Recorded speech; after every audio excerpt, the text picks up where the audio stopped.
Hello, my name is Woody. This is Change in the House of Pods, a podcast about Deftones. My guest today is Wedge Branon. Wedge is going to start our conversation here in a minute by saying he's a tour manager and a sound guy, but, well, that's a bit of an understatement. I mean, yes, he is that guy for ministry at the moment, actually, and our conversation will start with sound and what it's like being a tour manager. But Wedge goes back with Deftones. Well, all the way back to the Cactus Club in San Jose, because he owned it. You're going to hear quite a bit about the early days today, when Deftones started touring, the high points, like opening for Ozzy with Korn, the low points, like opening for Kiss, and a lot of random stuff that has become so iconic. For instance, Wedge was in the room while Chino and Gaio Siri argued about the Adrenaline cover. That's in here. I mean, this is a one-in-a-million conversation here. I really expected to release it much later, but I'm releasing this conversation now because this podcast is coming to an end, at least in its current form. I got a new job, and that's great. I'll relaunch under a new name, new everything. I'm not entirely sure how long that will take, so follow me on Twitter and Instagram if you want to hear these podcasts. I'm going to try to squeeze out a few more before I start my new gig, but after that, it's anybody's guess. So yeah, follow me at Woodbruh, WOODBRUH on Twitter and Instagram. I've recorded some cool shit, man, and I want to share it with you. Speaking of cool shit, Deftones in diapers? If you haven't seen the photo, it's on my page. Literally the whole band in adult diapers. You're going to hear the story. Wedge, too, of course. I mean, he's in the picture. It's his photo. Without further ado, this is my conversation with Wedge Branon. I'm a tour manager and a sound guy. So I mix the show. Everything you hear in the arena is me. I'm mixing the show. Plus, I'm the tour manager. So I'm basically the boss of everything, the whole show, the crew, the people, the band, that's the only thing I've ever done. So is that uncommon for people to hold both of those positions? It's not uncommon. It's just one of those, a lot of guys would like to only do one thing, and not have to worry about the other thing, which is fine. I totally understand it, but I'm the type of person that's like, if I'm only mixing a show, I have, 18 hours of the day where I'm doing nothing. I'm sitting around waiting for the show, after sound check. And then I'm, twiddling my thumbs. I'm sitting in catering, just eating away, being a slouch. For some guys, hey, that's great. More power to you. But, I want to, do everything. I want to stay busy. That's cool. Plus it pays a little bit more, which is always, nothing wrong with that. You're wearing 2 or 3 hats. Cool. I'm a glorified babysitter on one side and mixing the show on the other side, so it's, it's the mixing the show as an audio guy, as a self-proclaimed audio guy. Right.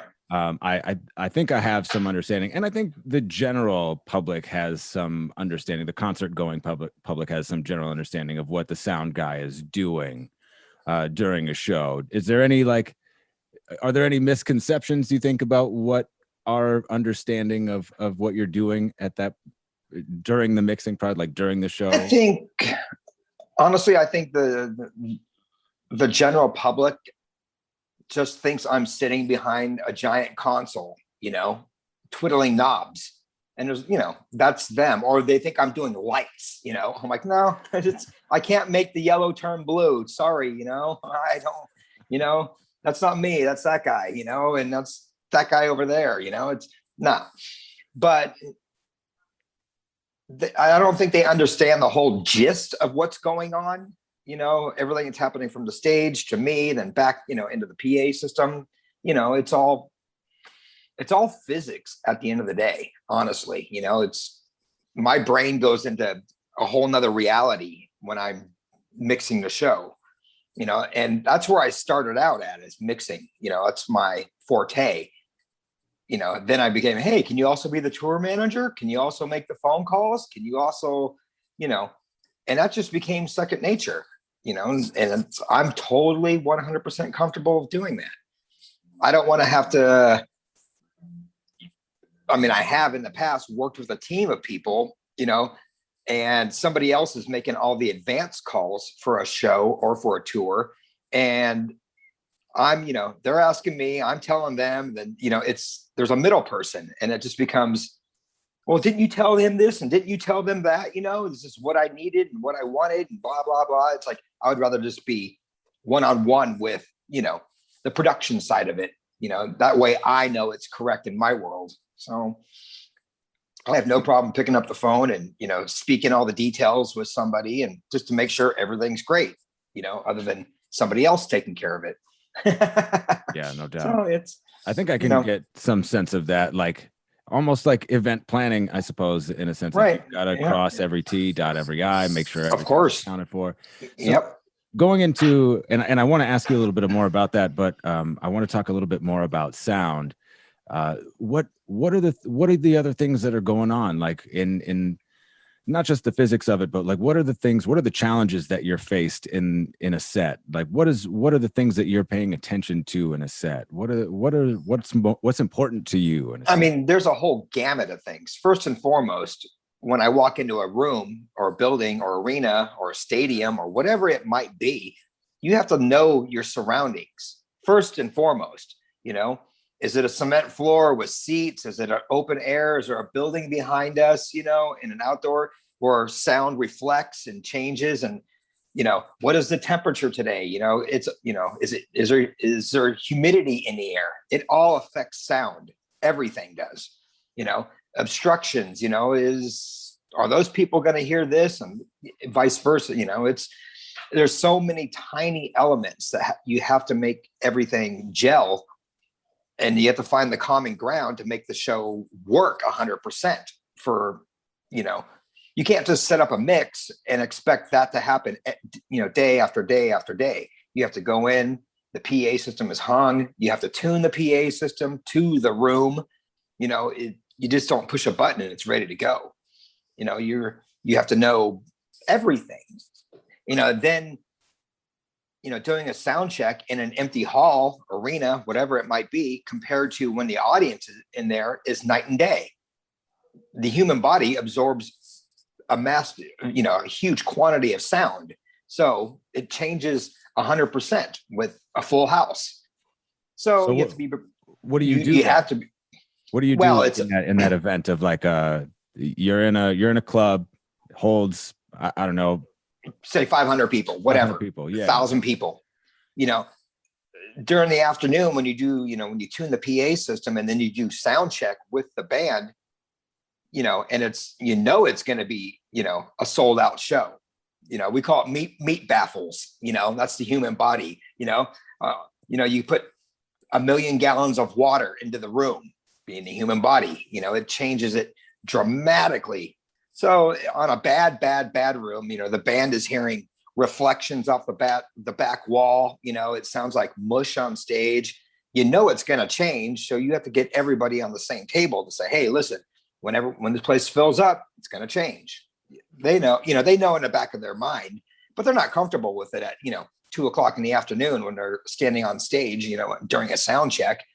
And the same with me, it's like, I'm out front going, Jesus Christ, this place sounds like shit, it's like, God, but we know for a fact, come, 10 o'clock at night, when the place is filled, it's going to be 1,000 times better. And, it's just something we have to deal with on a daily basis. Yeah. Of course, with technology, things have gotten much easier. You could, have your computer or laptop running programs telling you this, telling you that. And, the big line array PA systems, are night and day. You can direct each speaker, less on the, up on the roof, less reflection up there, and more, let's put more power and energy, in this point of the room. And so, yeah, it's a whole mathematical equation every day. That's really awesome.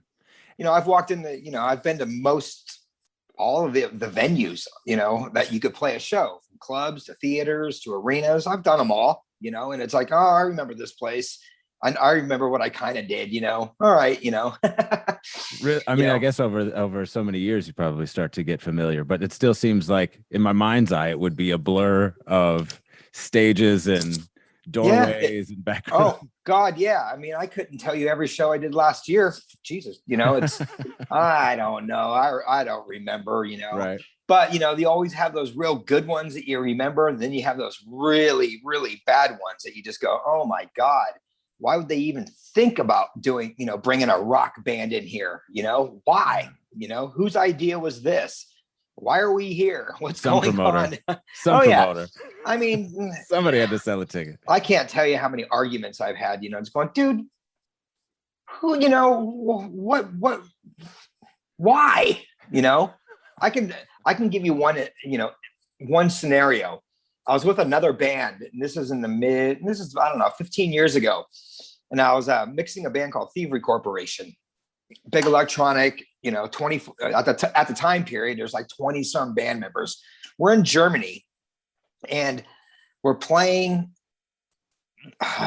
This is weird. I mean, hey, you guys are going to be playing in the Olympic training facility for the Olympic swim team. We're like, all right, what? We walk in and we're playing inside of the freaking swimming pool, the Olympic sized swimming pool. They put a stage in the deepest part of this, Olympic training, center. And I'm like, well, this is the weirdest thing I've ever done. Wow. I'm inside of a giant swimming pool. I mean, it's an Olympic sized pool. So the crowd is inside of the empty pool, obviously. Then there's crowd. The crowd is up on the outside on, where you walk, around the whole perimeter of the swimming pool. And I mean, every sound that we made in there, from a hand clap to just yelling, hey, was like massive amounts of reverb, reflection. I mean, it's like, how the hell are we, this is going to be, that's just one, scenario, Did you pull it off? Oh yeah, we pulled it off. We put, 3,000 people into this building, for the show, and it was fine. But, that seems like something I've only seen in like a music video. Right. Like you would think, you'd think just laughing, pool. going, hey, you guys are going to be playing a show inside of a giant swimming pool. What could be any worse, For a sound guy, nothing, right? Like, yeah, I mean, these buildings that are made out of marble, marble floors, like they did the Oscars the other night on TV, and in that building, I did a System of a Down show or Scar on Broadway show, or inside of that same building. I mean, this place is all marble. It's like, oh my God. So it sounds just pinging off at every surface. Oh yeah. It was just, I was like, God, you can't even clap your hands in here, let alone think about amplifying, a rock band to 100 and something dB.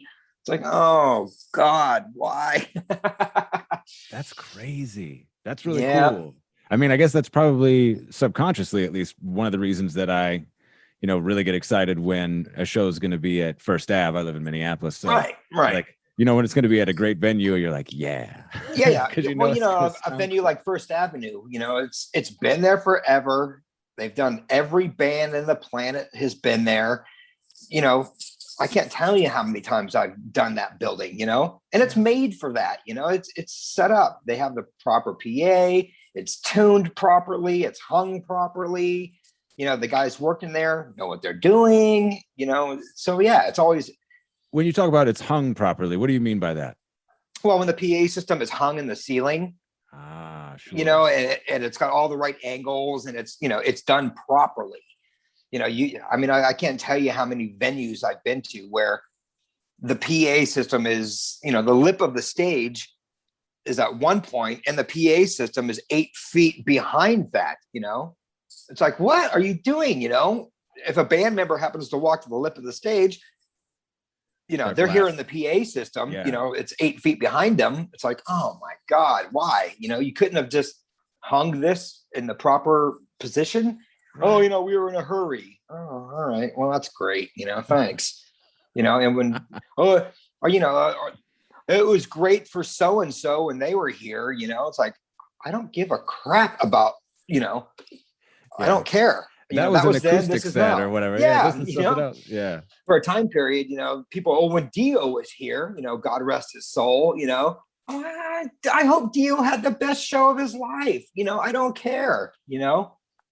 Well, Prince stopped in last night and did a show. Well, okay, that's cool. You're I'm telling me glad Prince's people didn't set up everything the way they wanted it set up? right. It's like, oh, that's great. I hope people bought a T-shirt and got home safe. Cool. Yeah. So yeah, it's always something you're running into. It's part of the beast. It's part of the whole ball game.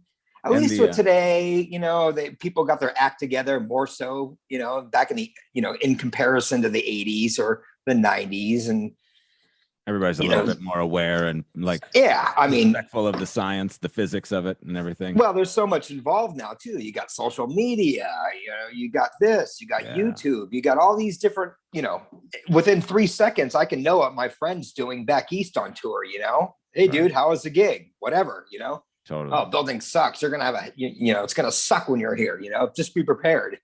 Okay. Sure. All right. Yeah, no doubt. And nobody wants to be that building. Nobody wants to be that building. It sucks. Yeah. I mean, some of these places that have been around for a bit, it's a turnover of in-house personnel, so nobody's actually taken the initiative to fix anything, nor do they know what the last guy did, or, the guys 15 guys prior to that. Well, it worked when I got here. Well, that's good. All right. Well, it doesn't now, dude. No doubt. Yeah. I've seen some of those in my limited engagement with like venues and with places. That, like you kind of tell like the new guy is new and doesn't necessarily want to come out and say, I don't know what I'm doing. Right. They will never say that, it's like, I've been working here for 2 weeks and everything seems to be fine. Just because it makes noise doesn't mean it's fine. I can yell in your face, that's cool, but is it fine? No.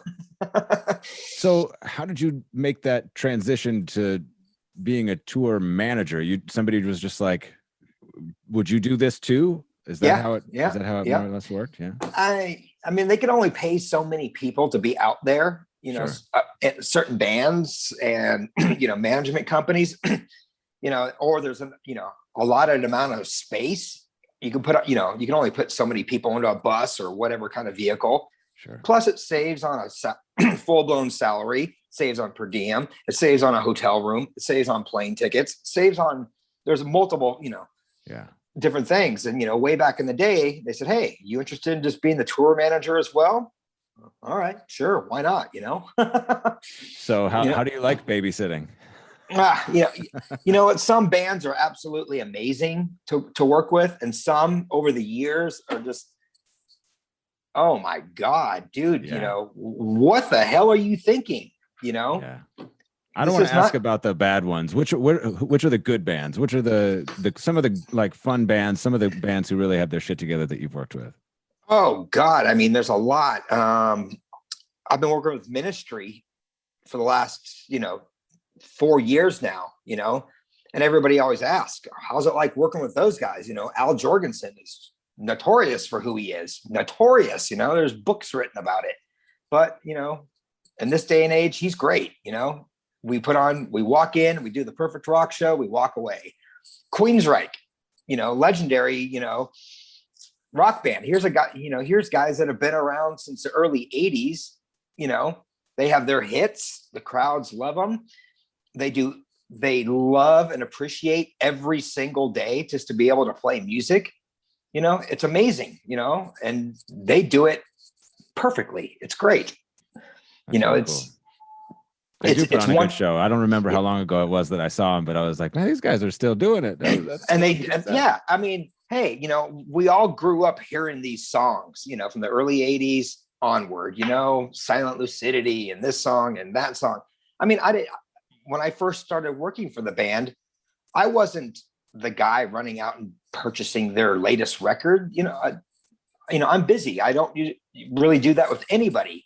But these, their past catalog like it was yesterday. Jet City Woman, you know it. It was an MTV classic, and it's like, holy crap, these guys play these songs note for note. They don't do anything foolish. They don't. I mean, in this day and age, you can't. There's no room for, anybody, like trying to deviating screw from the deviating path. from what they're supposed to be doing, because there's no time or the budgets to do that kind of crap anymore. It's things have changed 100% since way back when. You can. Everyone always thinks it's sex, drugs, and rock and roll. Well, that might have been the case in the 70s and 80s. And bands carrying on. Getting to the point. Having people do everything for them, so they were a lot of allowed to act foolish and get in trouble and get arrested and drink themselves silly or whatever it might be. Who knows? But you don't see that anymore at all. Bands are pretty much right on. There's with social media. Is that again, what it is? Social media. It's just that too. Anytime a band is on stage, they're being recorded. Somebody is got their iPhone up or cell phone. It's out there. So it doesn't really last too much longer, and they kind of know that in the back of their minds. Does that limit? It sounds like you're saying it limits misbehavior or maybe doing just dumbass wild shit that people used to do on stage. But do you think it limits any of the creative adventures, like guys going like, all right, now I'm gonna wild out on this solo or something? Or do you think it limits any of that? I think it does limit it to an extent.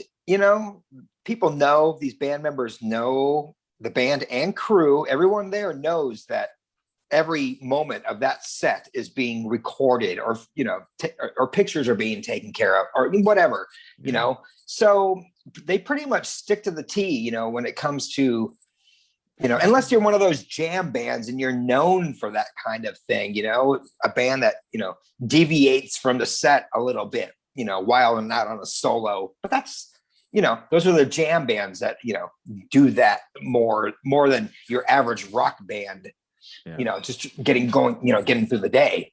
Sure. Yeah. So that's interesting. That's really interesting to think about. I mean, I guess it makes sense to imagine that you would tighten up knowing that you're going to be watched and that any tweet could bring you 50,000 eyeballs, or whatever the case may be. But I guess I hadn't thought about it in both of those ways before. So being the babysitter or being the manager, what's some of the like hard shit that you got to do? What are let's balance that out. What are like the best things about your job, and then like the fucking most annoying shits? Yeah. Oh God. I mean, I'm the person that has to have the right answer pretty much all the time. Let it be the band asking me, or management, or a crew member, or if you're in a venue, some, working personnel at the venue, I have to have an answer. It's few and far between where I look at them and say, I don't know. I have to be, you always have to be, 3 steps ahead of the game, thinking about what's happening tomorrow, what's happening the day after that, or what is happening after the show, what time the bus driver is going to be returning to the bus, what time we're leaving to the airport. There's 1,000 different little equations that I always have to think about in the back of my mind, and have, that piece of the puzzle ready to go. It's like, yep. Mm-hmm. Then there's the only time I really, really relax throughout the day and not think about much is during the show. Most people think, oh, aren't you nervous, or aren't you, yeah, I'm running cues, I'm pushing up guitar solos, I'm changing effects, on the singer's parts, but that becomes second nature. It's like breathing air to me. I know the show, I'm just doing it, going through it. I know how the singer is breathing. I know what he's going to say next, all those little pieces. And in all reality, half the time I'm just going, I wonder if what my neighbor's cat is doing. I wonder if my gas bill is due at the house. I kind of start thinking about weird stuff like that. It's like, wonder how the weather is, we're at home, Yeah.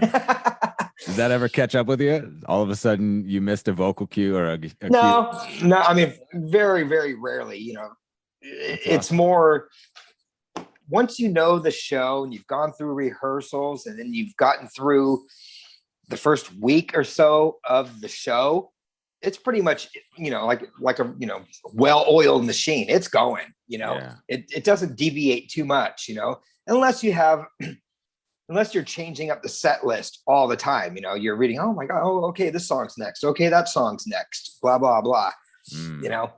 That's just little things, you're pretty much prepared. Once that song kicks in, the cues. It's like breathing air. When the guitar solo is coming. When singer guy is going to be running across the stage and not singing and doing something wild. Yeah, totally. Yeah, there's a rhythm to a show. Everything is a rhythm. It certainly is. Yeah.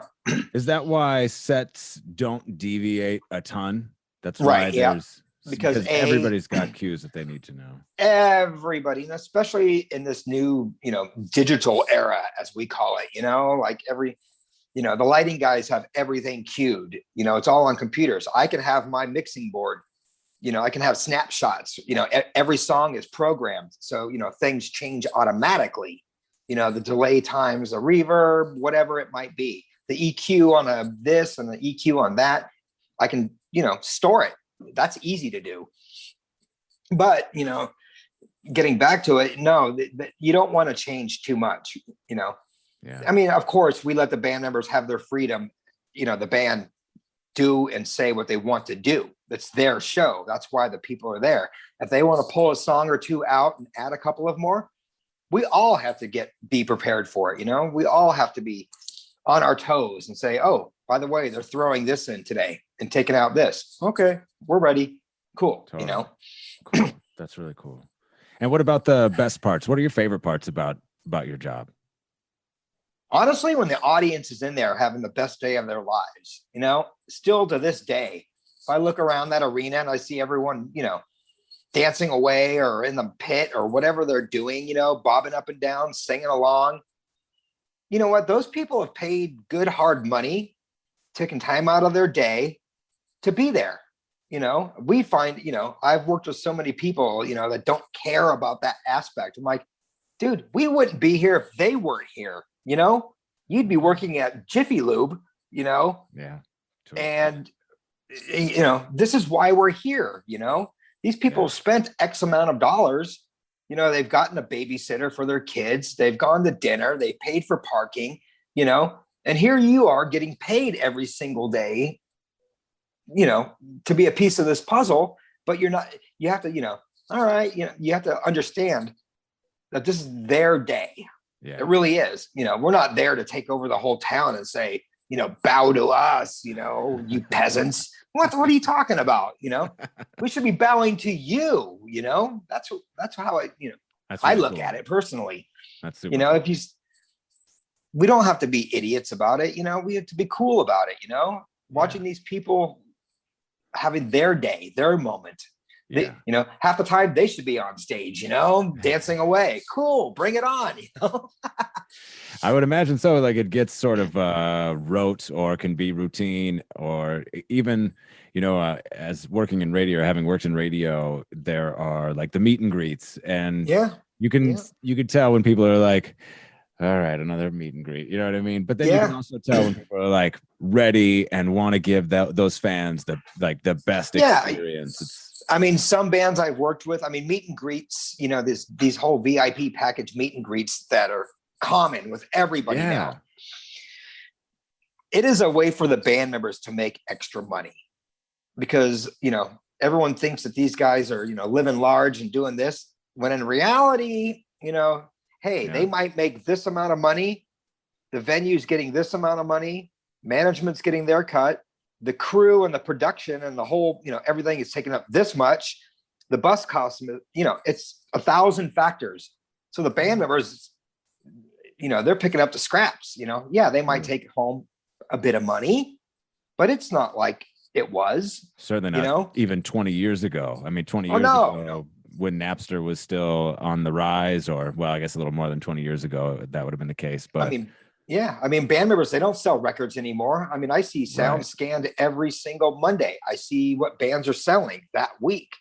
And it's like, my God, I remember back in the day when that exact same band would have sold that many records in a week compared to what they sold total in a year and a half now, you know? Yeah, truly. It's like nothing. It's dumbfounding, you know, and the general public, they do not know that, you know? Yeah. They don't know that the Foo Fighters or whatever big name band have only sold this amount of, you know, physical records compared to, hey, they sold, you know, what, 10 million records on the, you know, 8 years ago. Yeah. Yeah, they did. Yeah. You know, they're lucky to get to 100,000 these days, you know.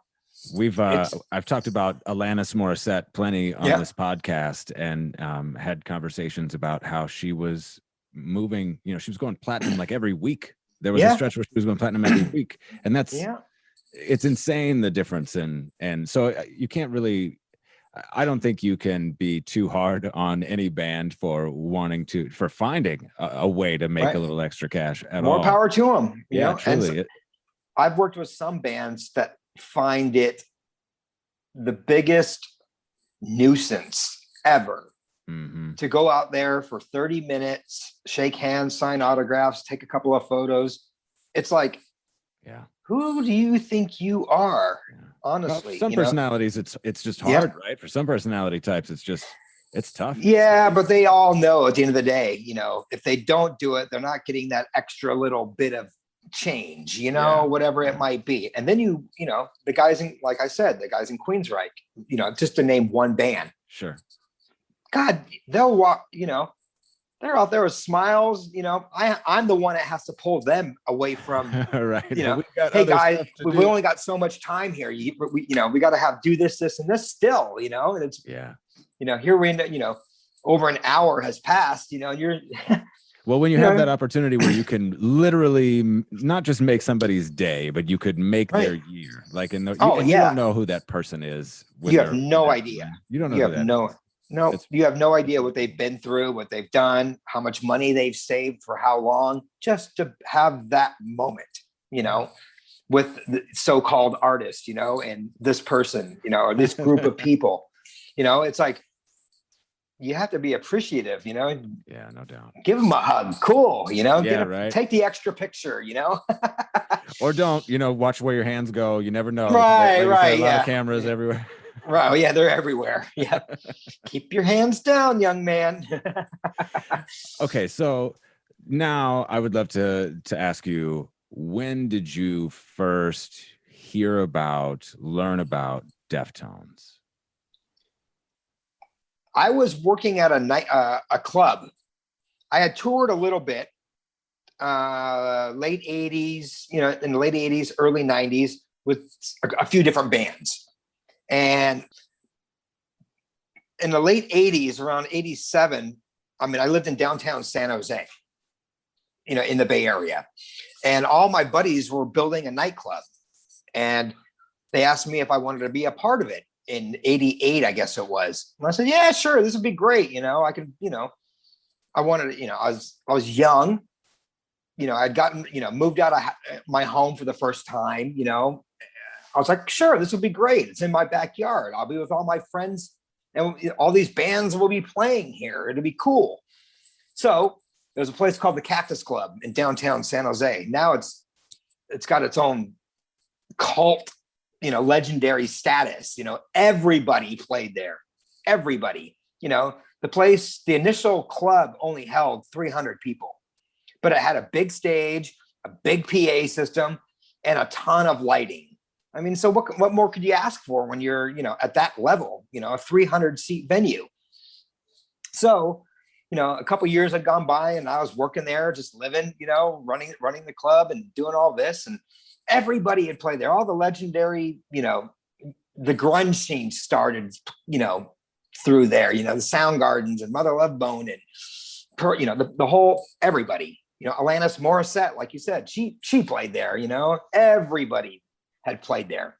So the Deftones, being from Sacramento, they were an unknown band. They started playing there, you know, as an opening band.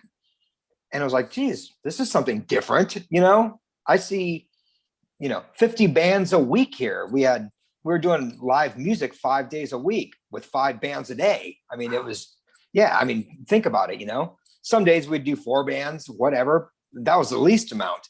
30 bands a week, nonetheless. That's like, we're doing 30, 40 bands, sometimes we do more, Wow. Oh, by the way, there's 7 bands tonight. Cool. Bring it on. Let's do it, Wow. So Deftones started, they had, coming in, playing with this band, playing with that band, got to know them a little bit, and they weren't following what all the other bands were doing at the time. Everybody kind of copied each other, oh, this band's doing that, and that band's doing that. Well, these guys would come in and just, it was on their terms, what they were doing. It was cool, you didn't see too much of that, and you remembered that, then they just built up their following, show after show, pretty soon they're headlining the club and the place is packed, this is 94, early 95, and 94, 95 by the time they were headlining. When did you first, do you remember roughly when you might have first been introduced to them or their music or seen them live? Probably 93-ish, I mean, they didn't travel too much outside of, they didn't need to, right? Because they had you. Well, I mean, back in, I was working at the club. They were, an unsigned local band, just like everybody else, but, they didn't, them being in Sacramento and me being in San Jose, that's a good 2-hour drive. Oh, it is. And for that time period, it's like they were young. They didn't have the means or the vehicles, just to, come play at a, minute's notice. Hop in the van and roll. Yeah. Yeah. I mean, it wasn't that way, it didn't seem to be, Sure. But they would come down every, 6 months, and do a show. They'd play San Francisco once in a while. They'd play Sacramento, Santa Rosa, wherever it might be, further north from where I was. And it's like, all right, this is cool. This is fun. One time, one of their times I really remember them playing was they had Korn was brand new at the time too. And so it was a Korn Deftones show. And, place is packed, we had a couple of local bands that could draw a ton of people on their own. And everybody was hip to this new thing happening, this new spark in the air, neither the Deftones nor Korn had a record out at the time. Their first records were far from being out, but it was a spark in the air, and everybody was kind of gravitating towards that, which was cool, and it's like, all right, this is going to be fun. That's insane. That's really cool to think about. Korn and Deftones.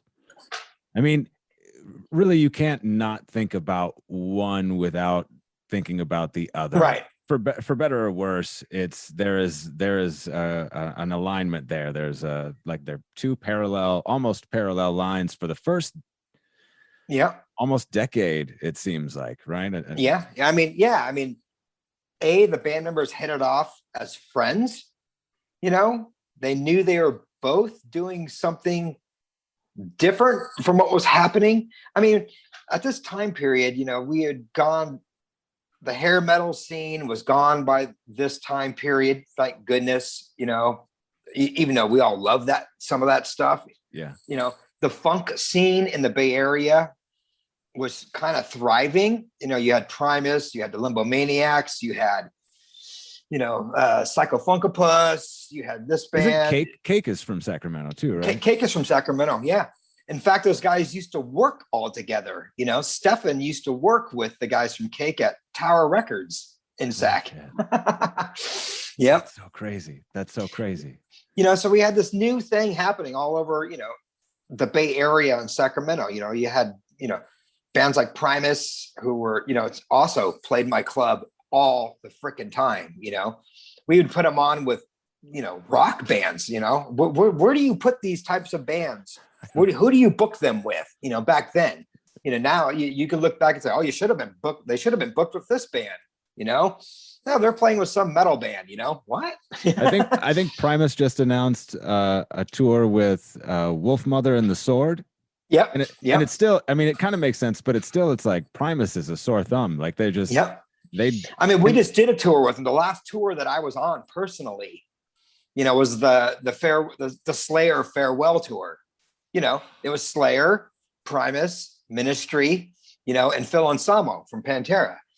And I was like, this is this is like the early 90s here. It's kind of like Lollapalooza meets, you got extreme metal band, and you got Primus, and you got the, industrial metal with, then you got Phil kicking off the night with doing, a Pantera set.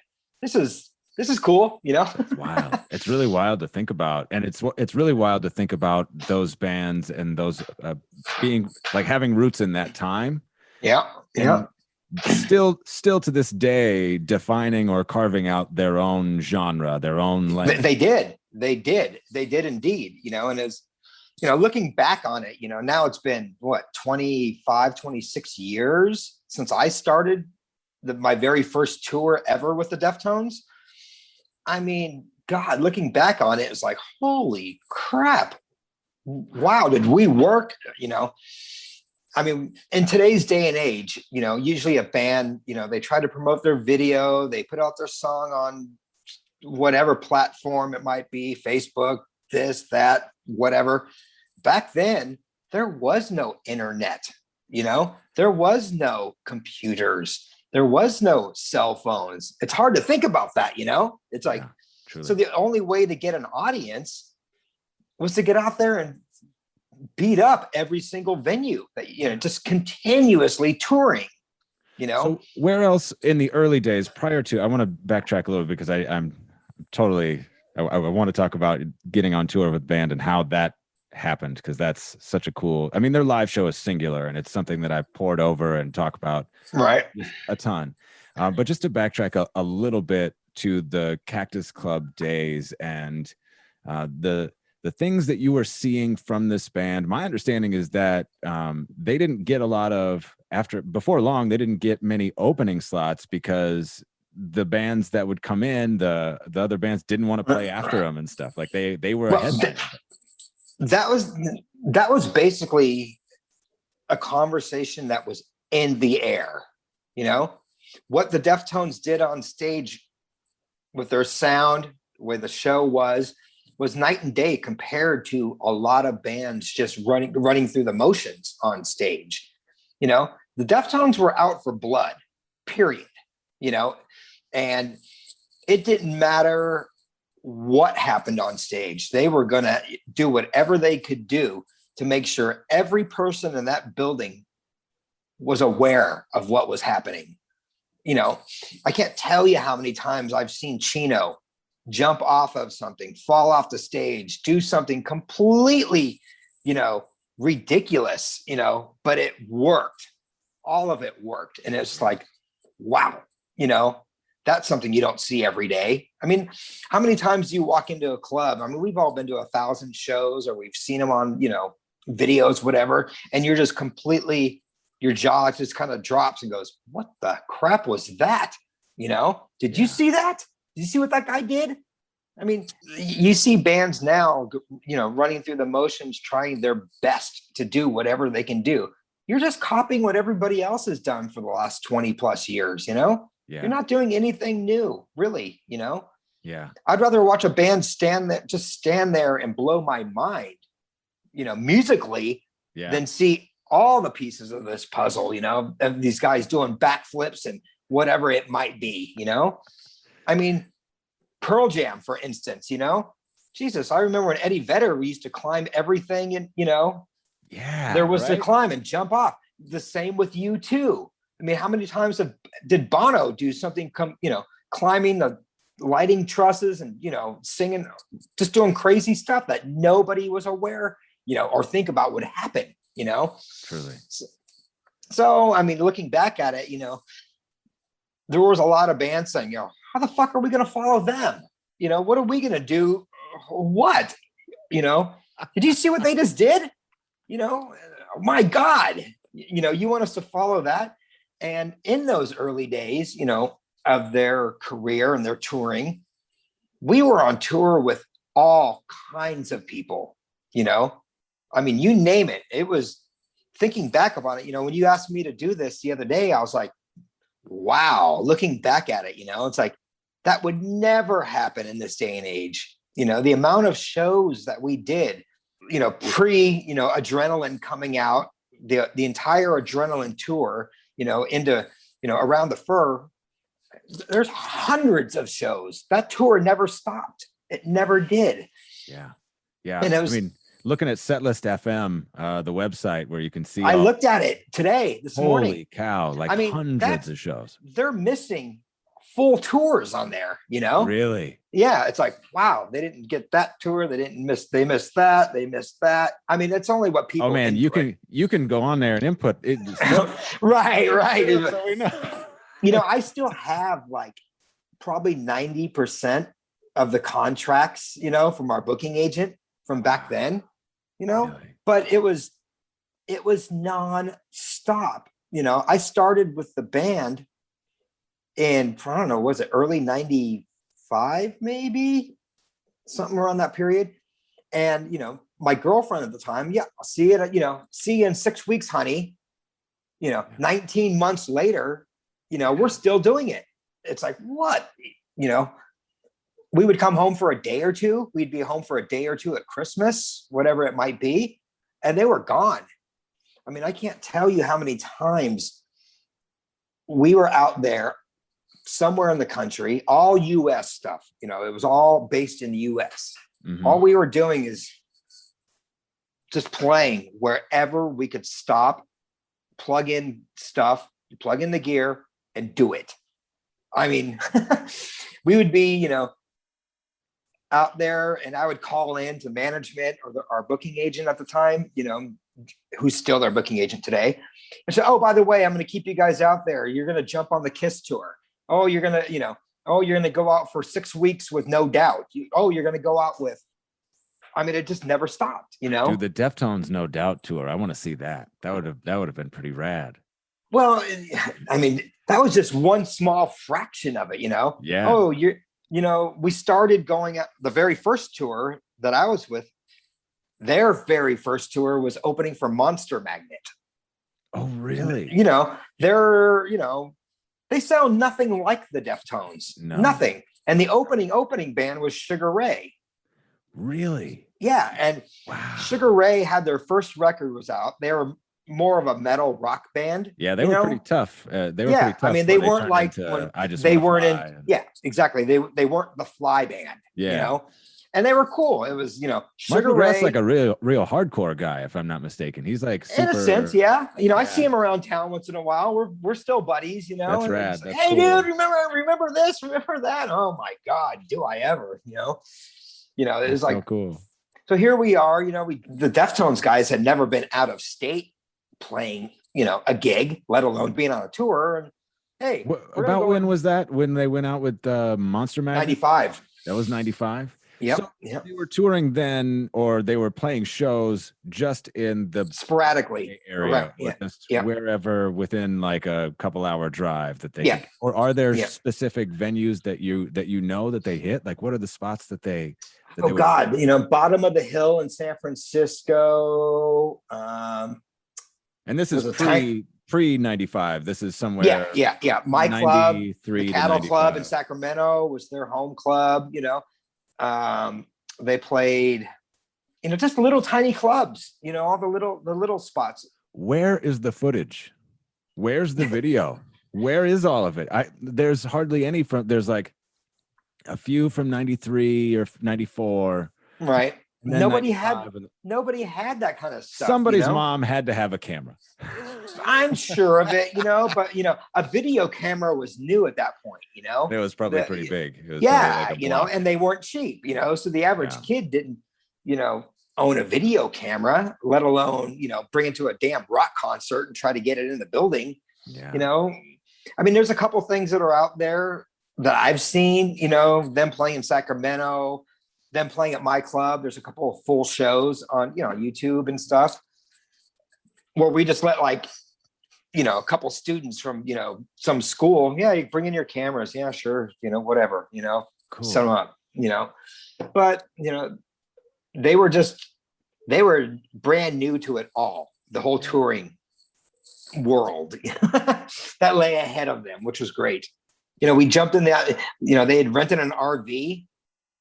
You know, it was the 4 band members. Frank wasn't a part of it at this time, you know, and myself, and we just went for it, you know. That's crazy. Wait, had you ever done that before? Yeah, I had toured with a few bands, you know, prior to that, but nothing on that level. You know, I'd worked with this band and that band and gone here, you know, and worked with bands like Mr. Big, you know, who was extremely well known, you know, way back then. You know, a few local bands always doing stuff with.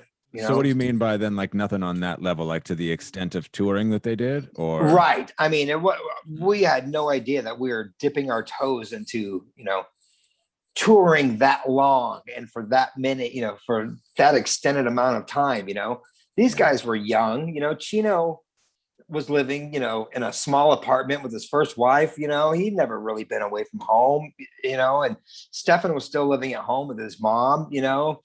Abe was doing his little thing, you know. Chi was obviously, you know, hanging out with his girlfriend. Yeah, Chi was a little bit older than the rest of the guys, right? He was just a year or two. Yeah, 2 years. Just a year or two. Yeah, as I remember.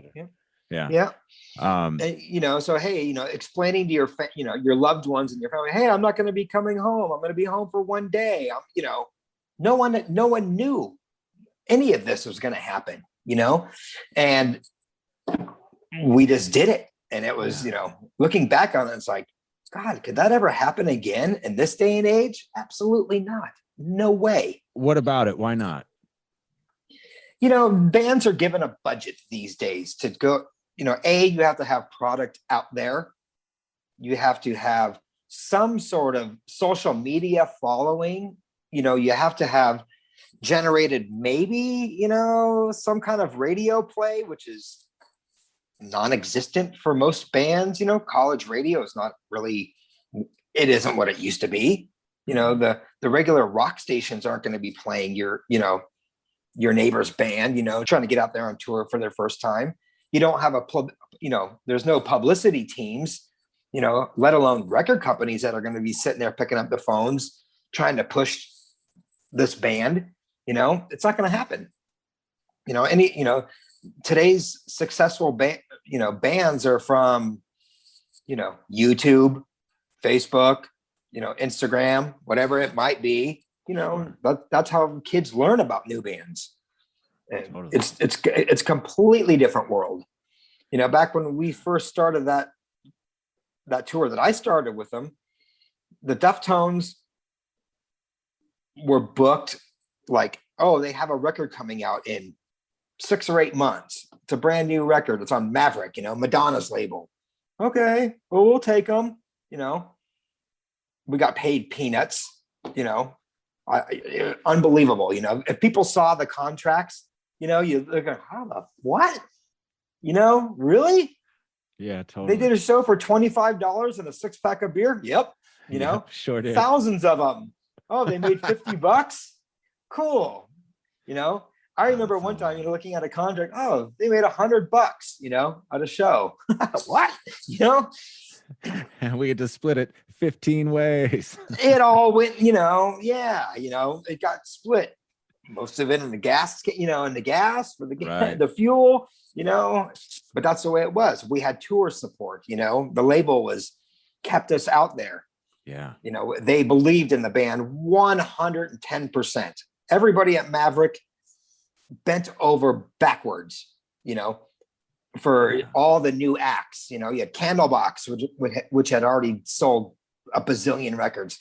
Alanis Morissette and the Deftones were at exactly the same time period, you know, and her album just exploded, you know, onto the, you know, wow, man. You know, that girl just sold, you know, what, 8 million records, you know, what, you know, in a heartbeat. It was insane. I can remember being in the Maverick offices because we were always there doing something, you know, with the people that work there, you know, with Guy Osiri and, you know, all the other people there. And it's like, you know, Alanis was in there one day, you know, we're all hanging out, you know, it's like, who are you? Oh, I'm Alanis Morissette. Oh, we're the Deftones, you know, it was just Oh, okay, great. When's your record come out? Oh, the same day as yours. Okay, great. Well, we'll see you out there. Wow. Is Were there label parties? Did you ever get to go to like a label party with Alanis and Candlebox or anything like that? no. I mean, we spent a ton of time at Maverick in the offices doing something, putting together the album cover for Adrenaline, or working on the band was doing interviews out of, those offices. And it used to be right next to Swingers here in almost North Hollywood, LA area.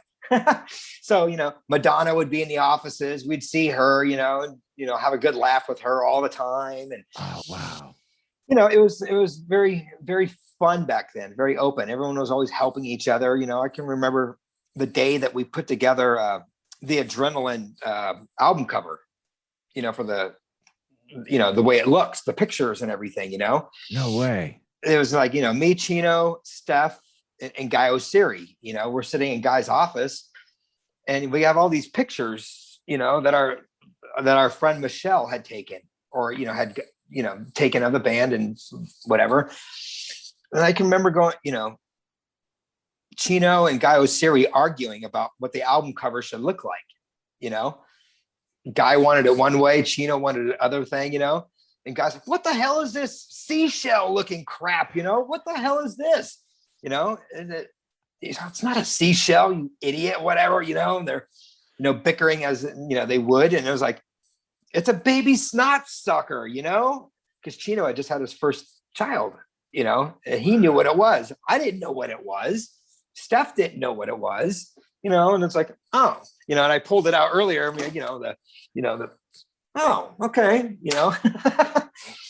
Dude, nobody knows what it is until they have a kid. Nobody knows. Right. I mean, I didn't have any children, you. and I'm looking at nobody like, knows. What the hell is that picture of? What the hell does this? Why is it called Adrenaline? What does adrenaline have to do with anything? Nothing makes any damn sense. Do you know why? Do you know why it's called Adrenaline? And why I mean, obviously him just having a snot, the baby speaks to the snot sucker. There was like 5 different titles picked out for the record. And Chino had picked Adrenaline for some reason. He liked it, the way it sounded or something, and I was like, all right. They argued about it. Fine. Call it Adrenaline. There was no Deftones logo at the time period. There was no that cursive type writing, I said, I remember just saying, just make it in cursive. Who cares, because had somebody had, done a mock-up of, different fonts to make, to use. And none of them looked any good. They didn't look any, realistic and how it wasn't the biggest. It's not like it is today where people, every detail of every album, CD cover is done. This was just kind of like, all right, that's cool. Yeah. Okay. That's cool. Use Michelle's pictures, and, post them in the little booklet, and that's cool. Well, yeah, it'll work. So there's that picture of the RV, on the album cover. That's Korn's RV. Oh, that belongs to Korn. Yeah. Someone on, Michelle had taken a picture of it. All right. It'll work. What a trip. But that was like that whole time period with everything that they did. It didn't make sense to anybody, when any promo item, the cat, that was used. Oh yeah. The art director over at Maverick decided to do that and he just sent it out. And we're like, all right, whatever. Why is there a cat on that thing? What does a cat have to do with anything? Nothing. Okay. Well, it looks funny, that's cool. Cool. Make some t-shirts. 1 billion t-shirts later. Yeah. Yeah. 1 billion stickers, t-shirts, posters, you name it. If you see that picture, you know exactly what it is, Yeah, wow. That's so, I mean, there's so many little things that made zero sense to anybody, but it made all the sense in the world all these years later. It's like, oh, all right. Yeah. Hindsight is 2020, right? Yeah, it is. Most people think. Go ahead, please. I'm sorry. A lot of, so many bands have all their everything picked out, what they're going to wear, their logo, their, how they're going to sell their product. And for this, at that time period, it was completely opposite. Nobody, when we were sitting in the offices, at Maverick, well, what are we going to put on the CD? Well, Michelle took a picture of a dandelion. All right. Well, that's what it is. It's a dandelion, little flower. And I still have all the original artwork, the layout for for all of Adrenaline. How much you want for it? What do you want for it? I'll give you $50. That's right. all I got. I got $50 for you.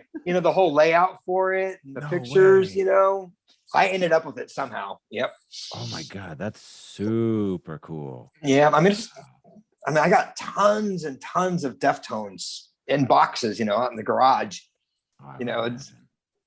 Just live shows, boxes and boxes and boxes of live shows. VHS, I would imagine, on cassette tapes, because there was no digital realm. There was no Pro Tools. So you're talking about like the board audio, like yeah. Wow, yeah, dude. So you're the one sitting on all the goods, huh? Yeah. I remember back a few years ago, Chino called me. Hey man, do you still have like a bunch of like live shows? I'm like, yeah, why?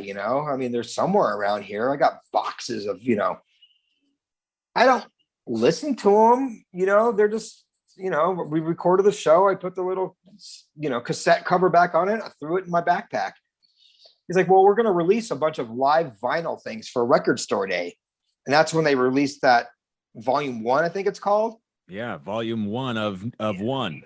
The one we were going to release one for every album they only did the Adrenaline era. So I went through a bunch of, I went and dug out my whole garage, found, some tapes. All right. I said, these are only left and right, off the mixing board. There's no individual tracks. We weren't doing that kind of stuff. I found a couple that were decent, took them over to, management, which is just down the road. And we released it, So it's all right. And it came out all right, Oh my God. Like that's such a coveted thing. Any Deftones live recording, footage, anything Deftones live performance is like, it's coveted. Because what you hear on record is so it's permanent. It's permanent and it's polished. Yeah. But the stuff that you hear live, it tells us a broader story about every. Every day was different. There was some tours where it was just fun and easy to do. And the show was just pretty much boing, boing, boing, boing. On cue. And then there were tours that we did that were just like, oh crap. Opening for Kiss in 1996. Two polar opposite bands. The Deftones were completely, basically unknown. Unknown. And we got the Kiss tour, Kiss reunion tour with all 4 original members. It's like, all right, this is going to be interesting, Yeah. Completely sold out arenas. The Deftones had never done that before, played an arena. And so, every day we would go out there, and it was one of those tours where it did not matter what band you were they were there to see Kiss, period. You could have been in the Rolling Stones playing your best show ever, and you were still going to be heckled and booed and stuff thrown at you, opening for Kiss. That was just by the guy who really wants to hear Love Gun. Like, right. No, I'm hating. I'm just hating. Yeah. But that tour was just so eye-opening for everybody. I was walking out to the mixing board every night, the youngest guy in the building by a long shot, because it was all the old school hardcore Kiss fans, and all of a sudden you got a band like the Deftones. This is 1996. Chino still got dreads, whipping around his head, screaming bloody freaking murder, He should have painted his face. That might have endeared him a little bit. Should have done something, stolen, gone into Kiss's dressing room and stolen their Kiss boots or something. But man, that audience did not give them 1 ounce of respect. I mean, it was funny looking back on it. We were allowed to sell T-shirts on that tour. So I'd walk out there. I mean, we didn't have a merchandise person. We had a couple of T-shirts. No big deal. And here's Kiss's entire wall full of merchandise. They sold everything. They were selling every item that you can imagine, and we'd get our little Deftones shirt stuck over in the corner. And every night I'd have to go back to see how many, to collect the T-shirts and then collect the money, whatever it was. And there were so many nights where we did not sell 1 shirt. Wow. Not even one. In a whole not arena. In an arena. You got 17,000, 15,000, whatever the amount of people, and couldn't even sell 1 shirt. Brutal, man. That's crazy. I mean, how times have changed, right? Holy shit, yeah. Yeah, Now Deftones drop collections. It's our spring 21 collection. Right. It's here's our winter 2020 collection. Yep. I see all that stuff and I just laugh. Oh, we're going back and we're going to release, an adrenaline era or around the pony or white, whatever you it might love be. it. You love it. Yeah. I have to go. All right. Well, there's another $250. Me personally, I'm not going to be purchasing any band stuff. But I find it really funny because, once in a while I'll see a really ancient Deftones shirt, Yeah. And it's like, we didn't even have a merchandise company, Yeah. We had Stefan and Chino's friend in Sacramento making all the shirts, in his printing thing, No kidding. And we'd call the guy, hey dude, we need some more, of this shirt, So like the Metallica logo. I mean, we came up with that. Steph did that, the Metallica logo one. We used that on the one of the Warped tours. I think the very first one. We made there's only maybe 50 red T-shirts with the Metallica logo. Yeah. And all the dates on the back. Wow. I have one somewhere. Then we made hoodies. Then I've seen one of the hoodies online once, and it was going for like a bunch. Yeah. And it was not in great shape. No, I've got one. Do you really? That's so cool. Yeah. Then we had a little rainbow shirt, Yeah, I remember the rainbow shirt. The bubble, the little bubble, kind of cloud bubbly, Yeah. And we sold both of those shirts at the exact same time, Metallica being the metal shirt, and then the little rainbow shirt, the little rainbow foofy shirt. Yeah. It was so like any other metal like band's T-shirt, though. You know what I mean? Yeah, of course. So singular. And so I mean, it was so funny because every other, few weeks we were on tour with another band, Yeah. One moment, we're touring with Monster Magnet straight into the Warped Tour, who nobody had ever heard of at that time period. It was the very first Warped Tour. There was only a handful of bands on that tour. Then we went out with No Doubt for, a month or two, then Kiss, of course. Then we were on tour with Anthrax. That's the first time they came to Minneapolis was with Anthrax and I Hate God. It was Life of Agony was on that one. Life of Agony was on it too. Yep. That's right. Yeah, you're absolutely right. Life of Agony did all. You were there. Right? Life of Agony did all the East Coast shows, in direct support of Anthrax.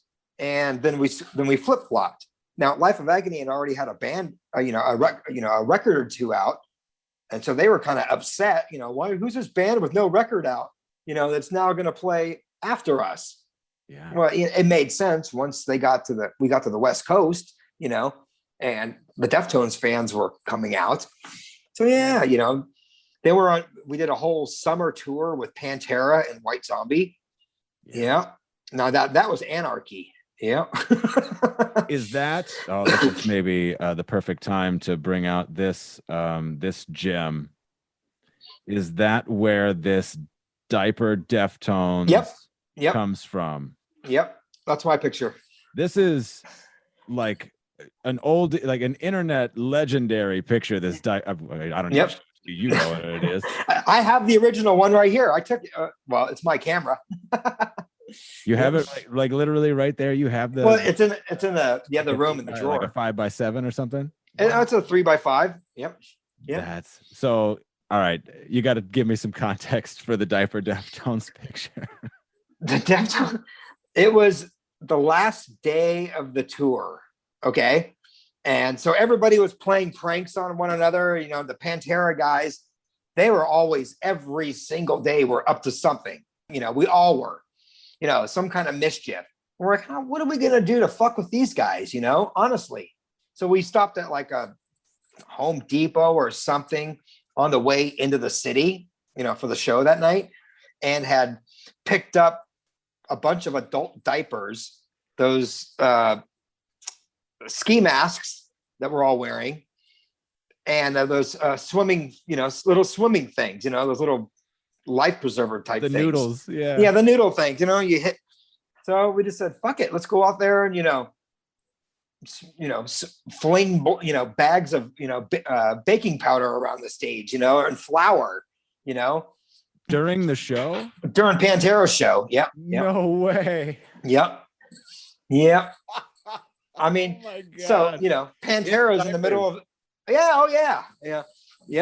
So, you know, Pantero's on stage and we're you know, we're all buddies. Playing Cowboys from Hell. Yep. Well, they got us first. You know, they took Stefan's, God, what did they do? They took Stefan's shorts and his boxers somehow and hung them above him in the lighting rig. So his boxers and his shorts were hanging, you know, above him. You know, I think they might have taken like his skateboard and, you know, hung it above his head as well too. And that was only like one of the many things that they had done. But, you know, Stefan got the brunt of it on that one, you know. Wow. Why do you think Steph got it the worst? Was because he's the guitar player, or because he's the pothead, or because he was? No, I mean, he wasn't smoking pot back then at all. Wait a minute. No. What? Nope.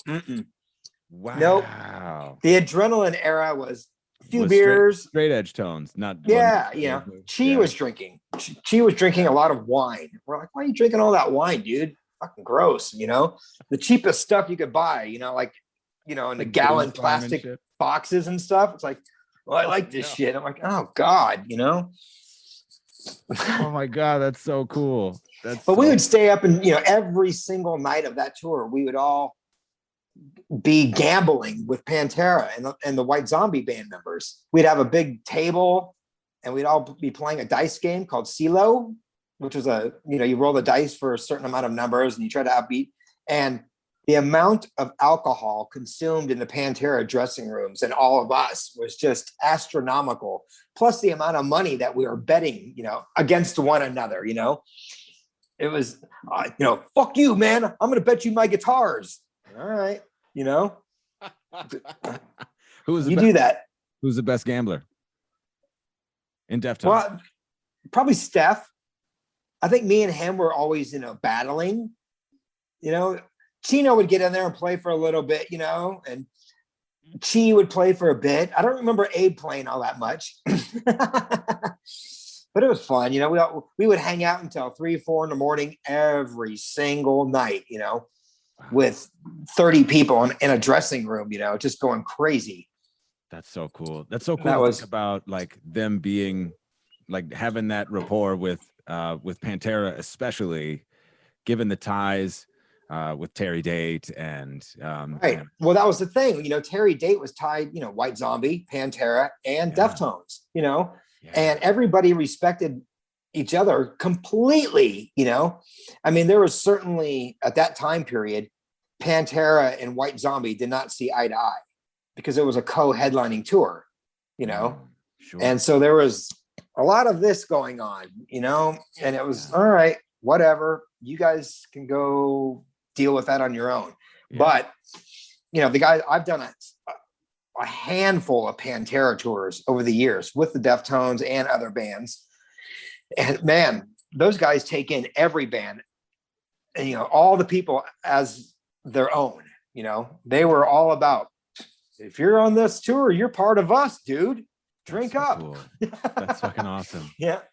I got to interview Vinnie Paul once on the phone. Like I didn't even barely got to get a rapport with the guy, but like there was just something about his unbridled positivity. Like, couldn't have been he was I think he said, they were coming around in the middle of February, and I was like, dude, aren't you worried about this, 18 inches of snow or whatever? He's like, no, man, we're going to be out there and we're going to, like, there was no distracting him from like being totally gung-ho and positive. That was who it was, huh? Yep. Every day, every single day, the entire Pantera organization was like, fuck yeah, man, put you in a headlock, drink up, let's go have some fun, let's go get into some shit, man. It's like, all right, I mean, how we made it out of that tour alive, is unbelievable. How we made it out of that tour not all getting arrested multiple times is unbelievable.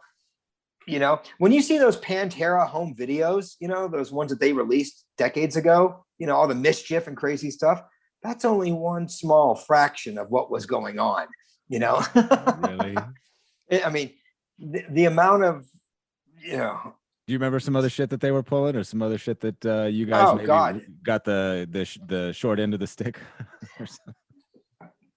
We never got the short end of the stick so much, That's not what I meant. I mean, where you guys were maybe the on the receiving end of their shenanigans. Oh God, there was always something going on every day. One of the crew guys, would just get bored, and just strip down naked and just walk right across the stage. Why we were playing or one of the other bands were playing, it was like, what the crap is going on now? Well, who knows? But it's happening. That's crazy. And that's the kind of stuff that you're talking about. Like that's not happening anymore. You can't. No. I mean, God, it would be all over the internet in a blink of an eye. Half of it's being streamed live. With on Instagram on Instagram, right? But I mean, back then it was like, Jesus, what is going on? Yeah. I wonder, there's all.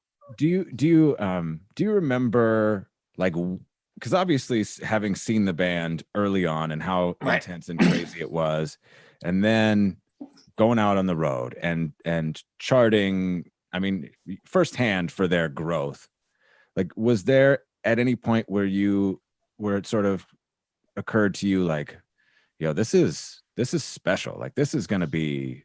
There was always a moment, like little things that you think, I mean, you're so involved with just getting from point A to point B and then worrying about doing the show that none of us had any time to absorb any outside. We didn't see the charts. We didn't hear, where the album, how many it sold really. We were just like, all right, we didn't pay any attention to that kind of stuff. Unlike bands today, we sold 1,500 records, we're doing okay. Then I can remember probably our biggest moment of all of that touring, the biggest moment where we all just said, holy shit, was like we were opening for Ozzy and Korn. Now here's, we did a whole tour opening for Ozzy, Deftones and Korn. Now Korn was new record, it just come out, Adrenaline was out. Basically new bands, opening for Ozzy. And we were playing in the Bay Area, basically at Oakland Coliseum, which is basically a hometown show for the Deftones. It's only 45 minutes, an hour from Sacramento. So we had everybody out there, completely sold out show. And the very second that the lights went out, that place erupted like no tomorrow. I mean, everybody there, an entire arena just lost their mind. It's like, and it was loud. And I just remember going, holy shit. Wow. We'd played already 20, 30, 40 arenas, nothing like this, and it was just magic. We all got back to the dressing room right after the show. And it was like, did that just happen? Honestly, we played hundreds of shows in the last, year and a half, whatever it might be. Nothing even compared to that Oakland show. That was probably the real magic moment for everybody.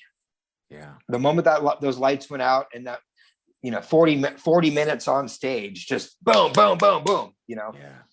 That's so cool.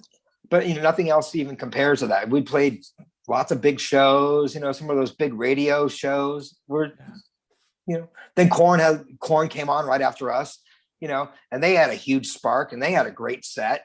Then of course, Ozzy, Sharon and Ozzy took care of, both bands, like they're, their own, like they're the children, it was great. Cool. That's so cool. That's so cool to think about. But that was probably the moment of that whole era when things just, the stars lined up. Everyone, when you got 14,000 people just losing their minds over the opening band, Yeah, man, that makes the hairs on my arms stand. Yeah. I mean, it's so cool. People, that's just one of those shows you'll never forget. I forget 99% of the shows, but that one in particular was all right, here we go. Yeah. I have another one I want to ask you about. Because it's come up on this podcast several times, because it's on video and it's something that fascinates me to this day. Even though I've talked to several people who have been there and have told me about it, it's still just so fascinating that Deftones played a McDonald's parking lot in Minneapolis. It was not but a block from where I used to work, like on the campus of the University of Minnesota where I went to school. Like, I remember it like it was yesterday. That's one of those things. We're out there on tour doing whatever tour we were doing, and I called the offices and they're like, "Oh, by the way, you guys are going to be playing this show." We're like, "All right, fine, just another show." So we get there and it's on a little baby flatbed truck behind a McDonald's. We're like, "What the crap is this?" Hey, it's another show to us. We have played every small 100-seater dive bar that you could imagine for no money, basically, and this is, hey, we're all right. We're playing outdoors on this flatbed truck thing. Cool. All right. It was just one of those, we played, anywhere where they could put us, where we could plug in, we were playing. Even on the days off, like on that Kiss tour or the big Pantera tour, if we had a day off, we were playing, our own show to 100 people, 100 kids, whatever it might be, at the local little tiny rock club. Wow. There's very few days off, it was totally either we're driving, or we're playing a show that's going to happen. Do you remember when then they might have had room or space to write, to create, like, because they had several years in between each album, but right, like you said, hundreds of shows. Right. Yeah. I mean, honestly, that entire Adrenaline era, they, Chino might have been noodling in a notebook, but they were never coming up with ideas for the next record. They were not sitting in the same room, noodling with each other. It didn't happen until everything was done and, done with the Adrenaline era. When they got back to Sacramento, we were doing so many shows, and you have to remember, you have 4 different individuals in a rock band, like any band, and there's 4 different personalities, completely different, so to be out there on tour, worrying about getting from point A to point B, then doing the show, and then traveling again, there wasn't any time for everyone to sit down and, put pen to paper and, write tunes, Stefan, on the other hand, was always noodling with his guitar, so if he was coming up with a guitar part, he might've been, anytime we ever were at a hotel, which was very, few and far between, we were not staying in like, anything luxurious type hotels, let alone even a Holiday Inn, which would have been luxurious. We were looking for, the Motel 6, whatever. We didn't have the budget. We would get maybe 1 room, maybe 2 if we were lucky. Pile in there, take showers, relax for a little bit, and go. But it's a wonder the band is still together after that sort of experience. Oh, dude, the amount of, back and forth between all of us was unbelievable. I mean, somebody was always poking the other person, and I was involved just as much, fuck you, motherfucker, bam, what'd you say? What's he doing? Kill him, leave him here. Let's go. Whatever, it was, what city are we in? Fuck it, let him find out. It didn't matter. I mean, finally, we were doing so much touring, we had an RV for the very first few runs. Someone, we'd switch managers at the beginning of that time period too, overall managers, so, we're going to put you guys into a bus. All right. Oh shit. Yeah. A tour bus. Well, we got this tour bus, and most bands, it's a 45-foot tour bus. That's what you see. We had an older version. It was only 40 feet. It was a little bit smaller. You don't see them that often. And we said, all right, this is great, man. This is comfy as hell. This is wonderful. So we had this green bus that we had for the next year and a half with the same driver. His name's Randy. I mean, I've had 1,000 bus drivers since then, and I couldn't tell you who I had 6 months ago, let alone 25 years ago, but Randy Rose was his name, big Southern kind of guy. He was part of our whole family. He was a part of the Deftones family, hands down.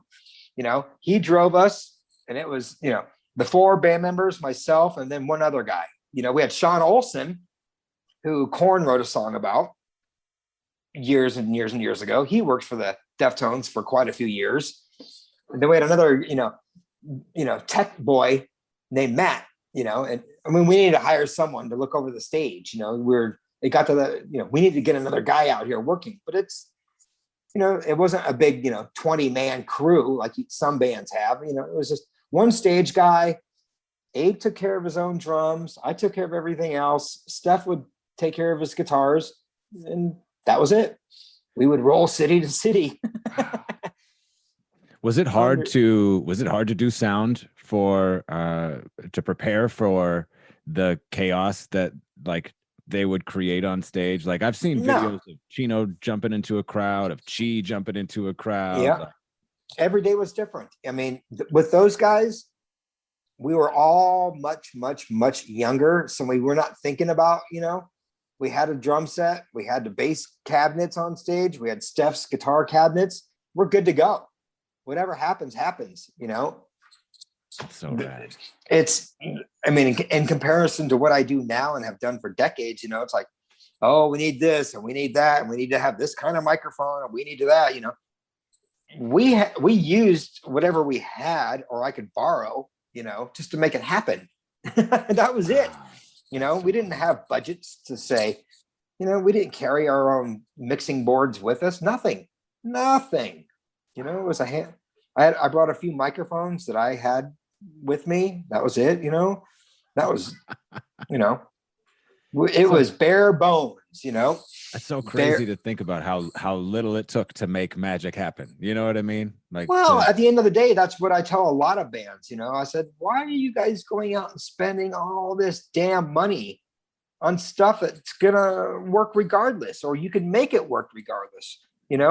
You don't need to spend, $20,000 on an in-ear monitor system. Yeah.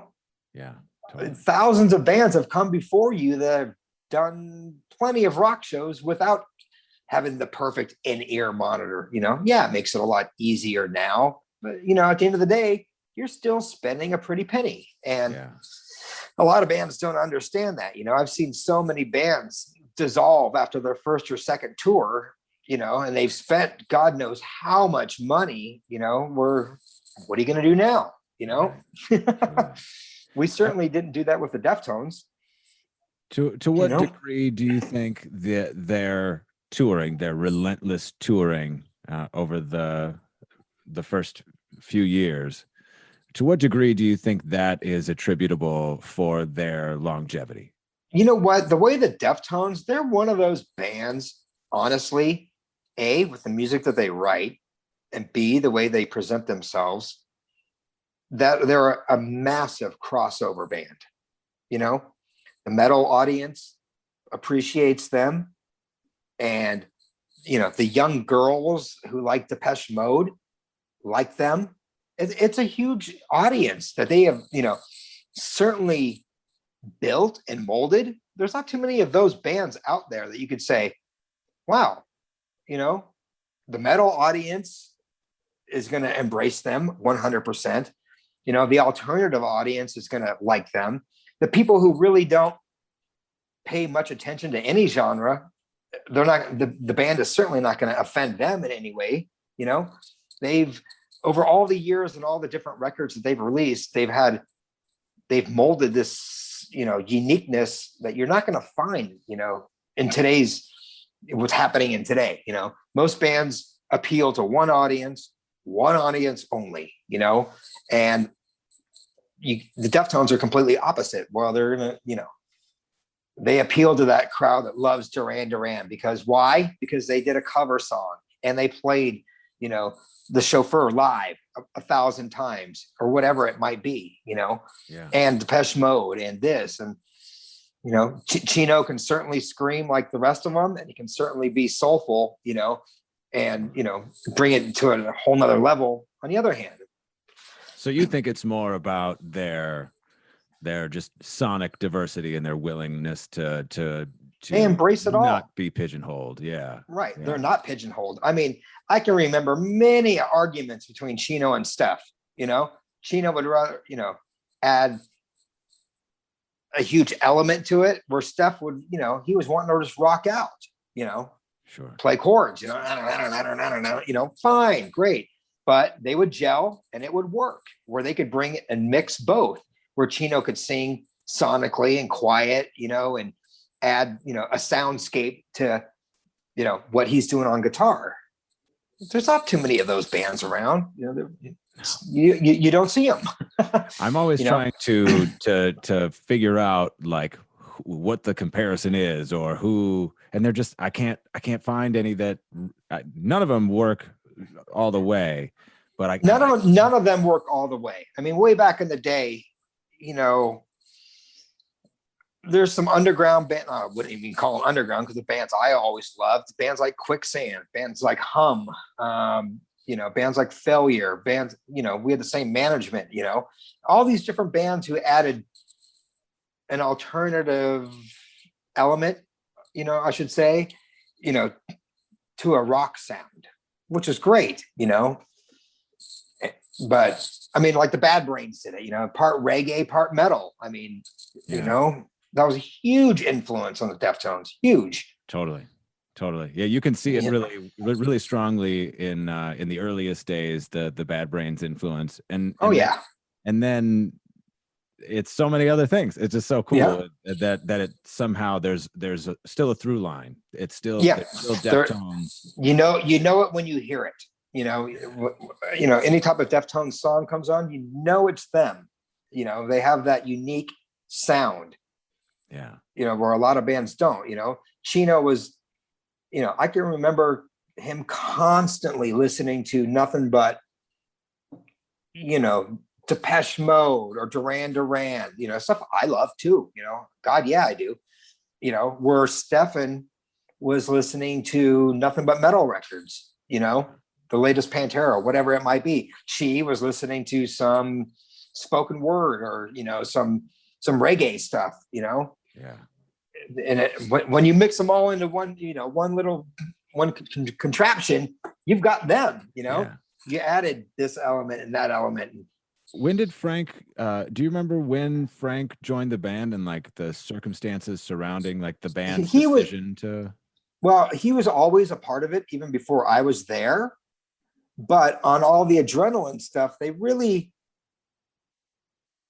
I'm not sure, and I haven't asked Frank directly, if he was busy with school or whatever it might be, at that time period, but he would never tour with us, as a member of the band. There was a couple of shows, and we were on the West Coast, that he would come out, and do his thing. But it was almost like, all right, he was in the mix, but not, he was, a part of the, Deftones world. Then when it got more feasible, sure, monetary wise, to have the fifth member of the band there. And of course, seeing a show without Frank is weird, you know? At this point, there's Yeah, no, I mean, there's no Deftones without him, you know? right, of course, you know, but you know, he was also a part of it way back then, but just behind, you know, we couldn't have everybody on tour, you know, the we couldn't. logistic thing. That's really fascinating. Yeah. That's really cool. You know, and I never really sat down and asked, you know, the guys, you know, personally, hey, why isn't Frank here? You know, why, you know, and I see when I see those guys, you know, it's just we never talk about it. Just seeing your guys again. That's really cool. It's just, you know, hanging out with, you know, the family again, you know. Yeah, that's so getting cool. into something, you know, asking, you know, as we're all getting older, grayer, more wrinkles, whatever it is, you know. What are you doing to stay in shape? Well, you know, going vegan. Yeah, that's right. Yeah. What are you doing? Nothing. What's Steph doing? He's smoking some weed. That's cool. Yep. That's he's all an good. herbalist. He's an herbalist. Yeah, he's an herbalist. Yep, he is. So how long were you with the band? When did your ride with them end?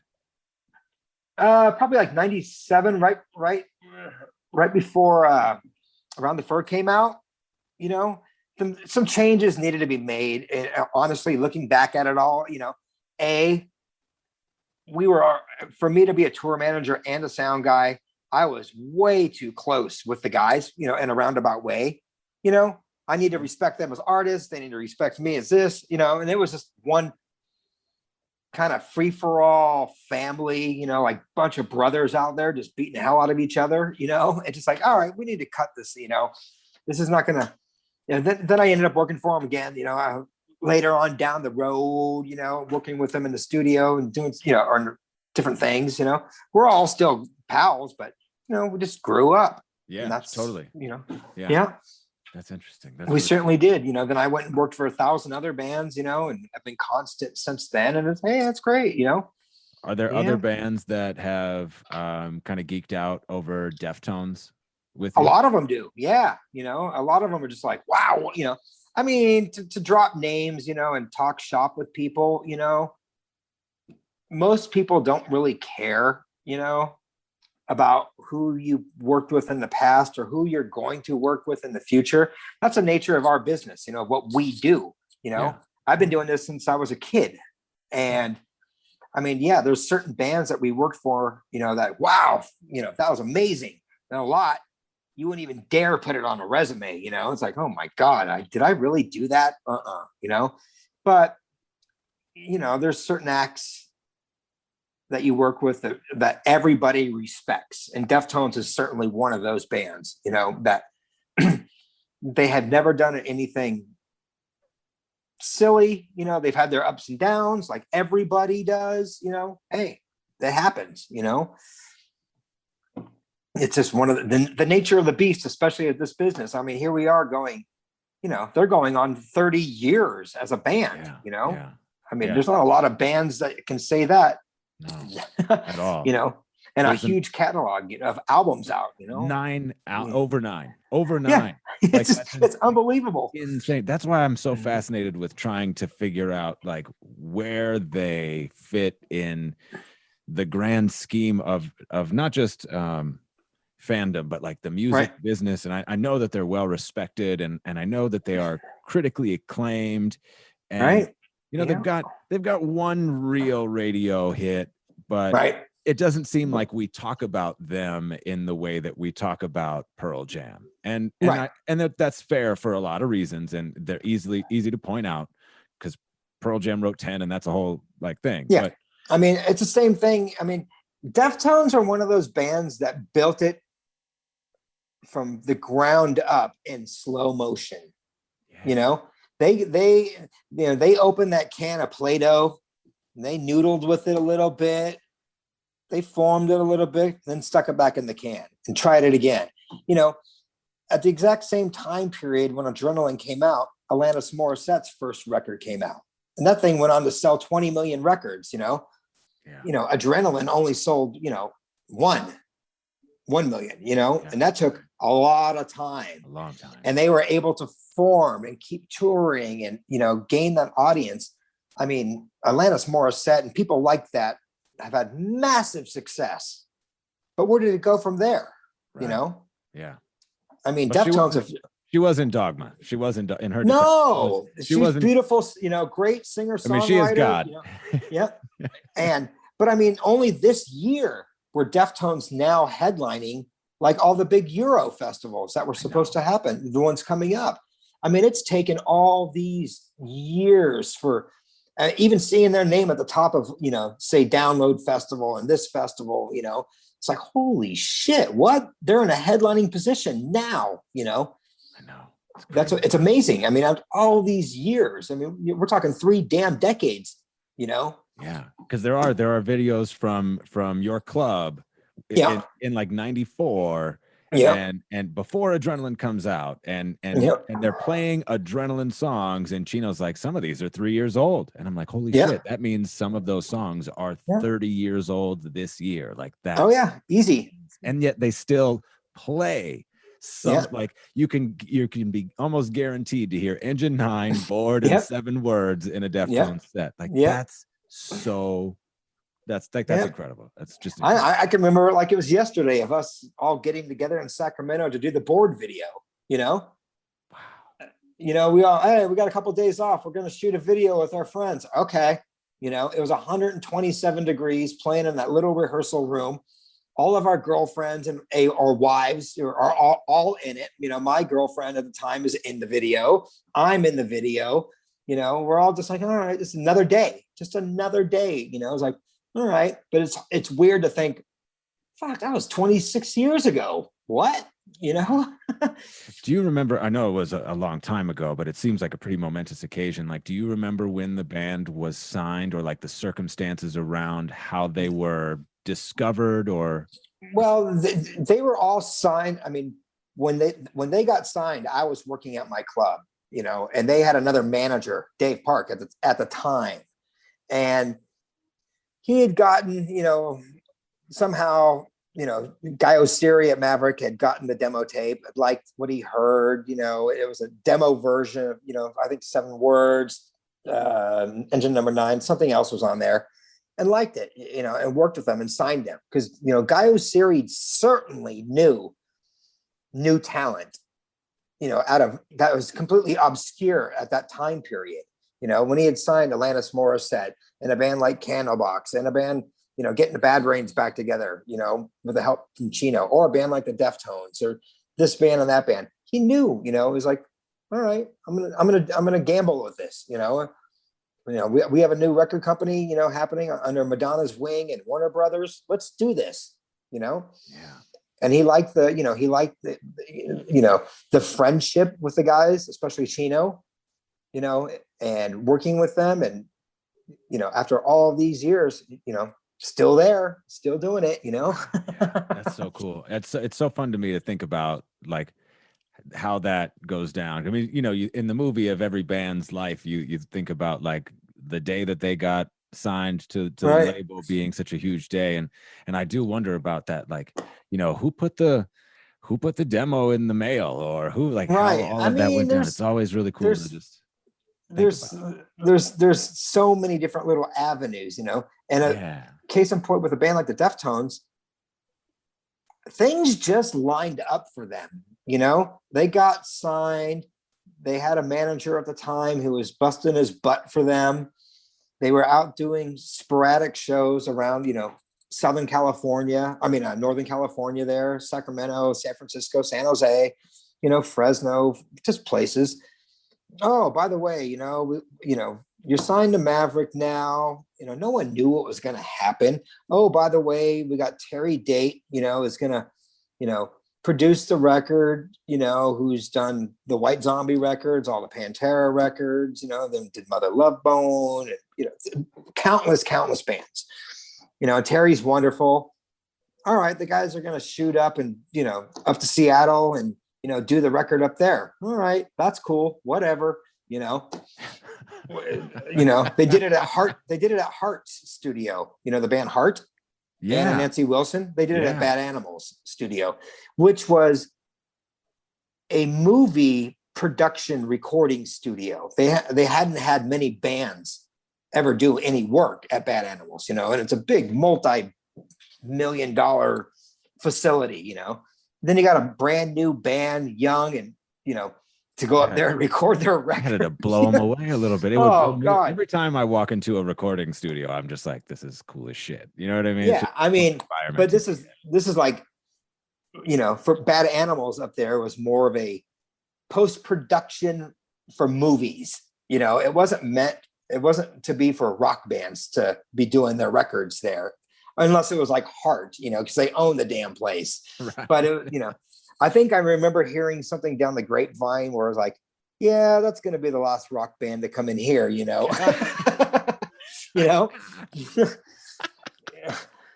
So we did the second one up at Pearl Jam studio, at Stone's house. He bought a house and changed up there in Seattle on the water and made it into Pearl Jam's spot recording studio. They gutted the living room, had a band room, a little dining room was where they had the mixing console. I remember going up there and going, all right, there's a little front yard. They're building a little basketball court out there. It was just another house in the suburbs, up and on the water in Seattle that Stone from Pearl Jam bought. That's so cool. Was there any visits from Stone or any of the? Yeah, they're always around. Yeah. Oh yeah. Yeah. Oh yeah. So there's definitely some awareness of between like Pearl Jam and I mean I know that. Oh yeah. Through, yeah.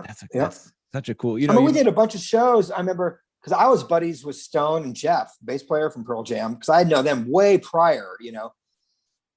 From Green River days, them playing at my club, Mother Love Bone. I booked a bunch of times.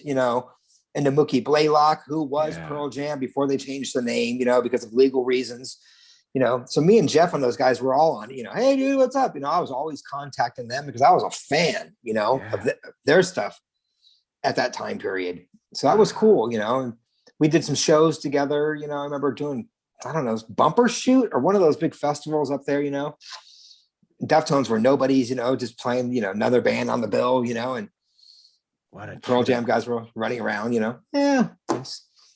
That's so cool to think about, man. That's so cool to think, especially, baby Deftones who were, well, there's two, I feel like there's the really early Deftones, like when Chino had long hair, but it wasn't dreads, and they were still like very like ska tones almost. Like they were reggae tones. And do you remember when that shift happened and how that? I think they just started. I think they just decided one day, to go bare bones with everything. This is working straight ahead. As a 4-piece rock band. It's like another band, Papa Roach. They're from my neck of the woods. They're from Rosewood, and they used to play my club all the damn time. And I'm still buddies with all those guys. But I can remember them coming into my club on, some Monday night with a damn horn section. They were a ska band, it's like, all right. I remember when you guys had a horn section, everybody was still building their sound at that time period, building what they were going to do. I can remember being on tour with the Deftones, and my girlfriend called, I was talking on the payphone, obviously, because there was no cell phones. And my girlfriend going, hey, did you know that Papa Roach got signed? What are you talking about? Yeah. What? That's unheard of, And then had the biggest song in the world. Yeah. I'm like, and I was still on tour with the Deftones on the Adrenaline tour. And that song came out. I was like, what the crap? Like, where's the trumpet? I'm like, I mean, they were just a local band playing all the time, like Primus, all these other bands, it was, they'd come in, play the club. We'd all share a beer, whatever. See you next week, whatever. But Papa Roach was, they were always playing, in that scene and that element back then. It was definitely, definitely a different time period than it is now. Then the Deftones got lucky enough to get out there and play to everybody.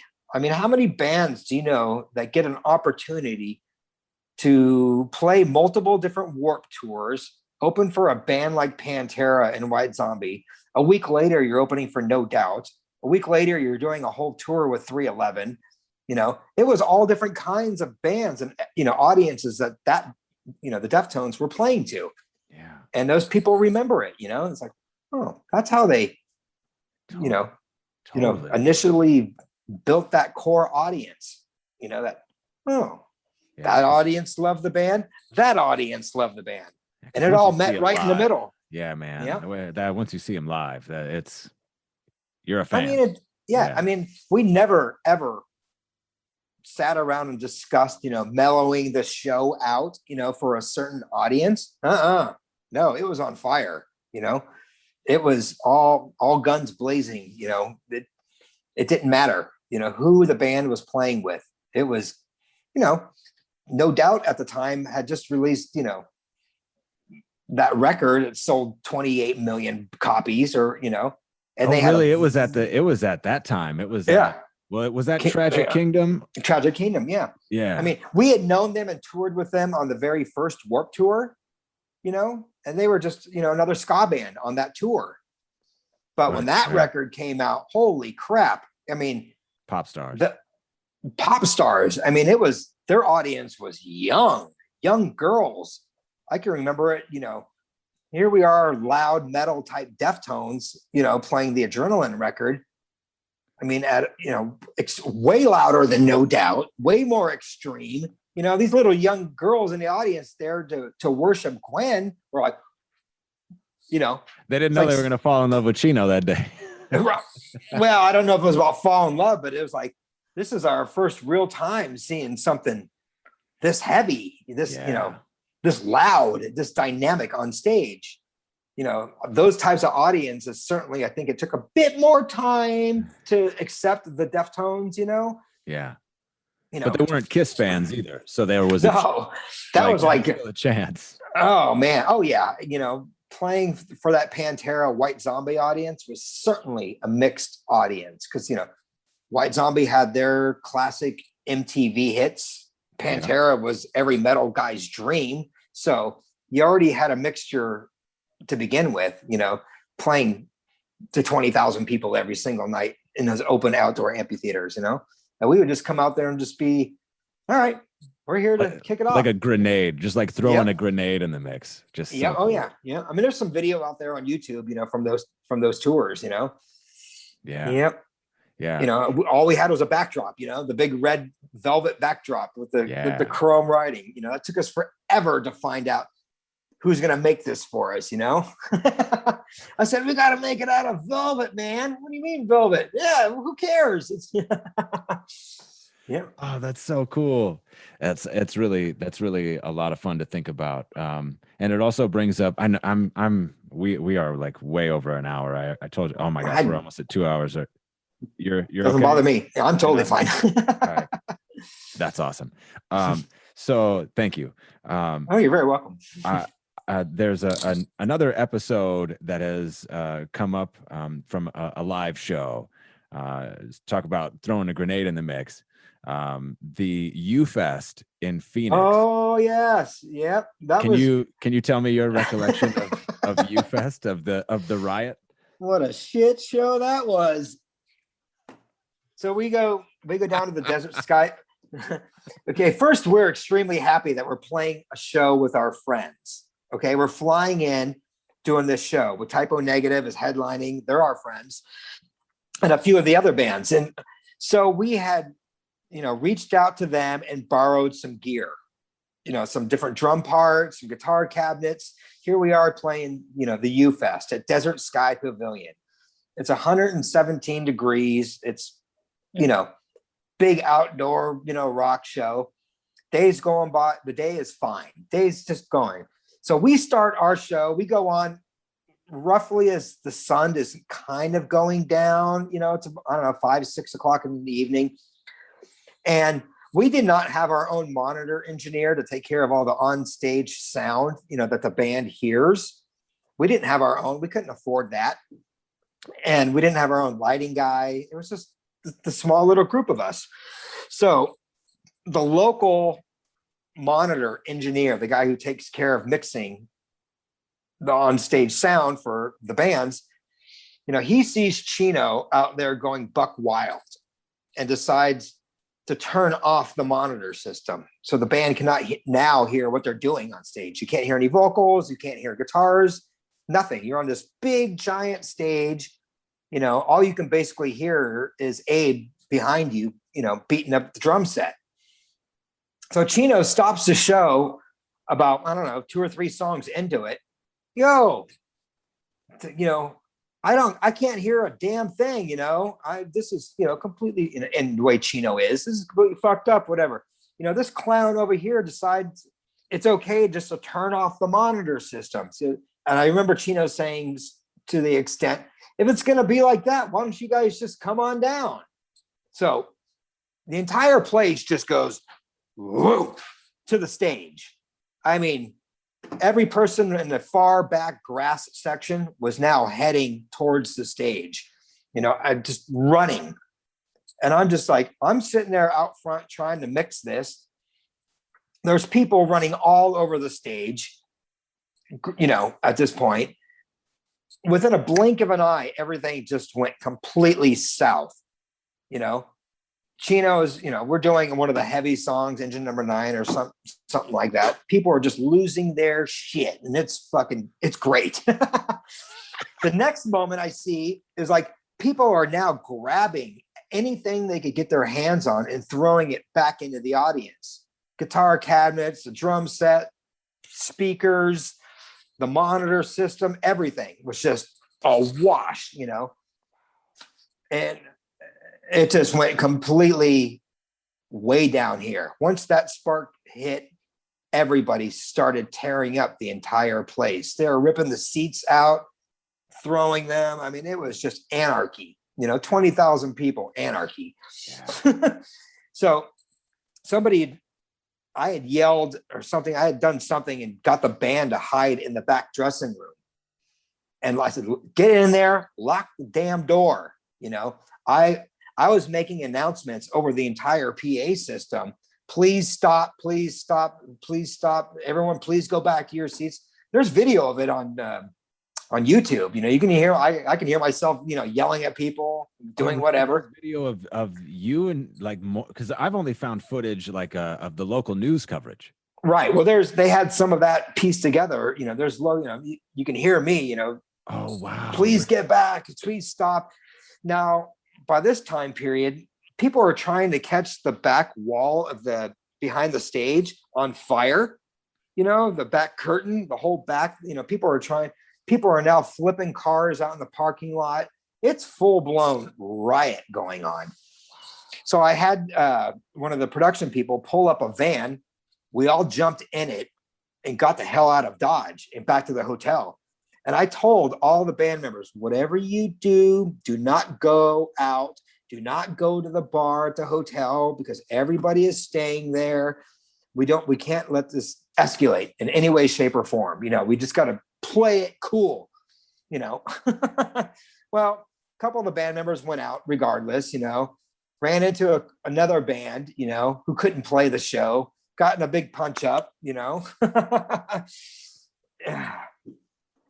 The next morning, I remember waking up and I'm like, this ought to be interesting, I go downstairs and every news crew is there waiting, for one of us to appear, it's like, God knows how many dollars in damage there was, and oh man, it was just astronomical, astronomical. And it's like, no comment, like you would expect, but we just kind of went on our little merry way, Then, of course, it hit the press, Deftones riot in Phoenix, Were any of the dudes like scared? Were you scared at all, like of the potential repercussions of? I think we all were. I mean, honestly, when that kind of, it wasn't your typical little two guys having a punch up, this was like major damage, all the production got ruined, the band gear got ruined. It was in the audience. I can remember seeing half the drum set going on top of the audience, No way. I mean, it was like, what the crap, Those are our toms. I remember we were locked in the dressing room area, Desert Sky there. And I said, I'm going to check on the van, see if the van is pulled up yet.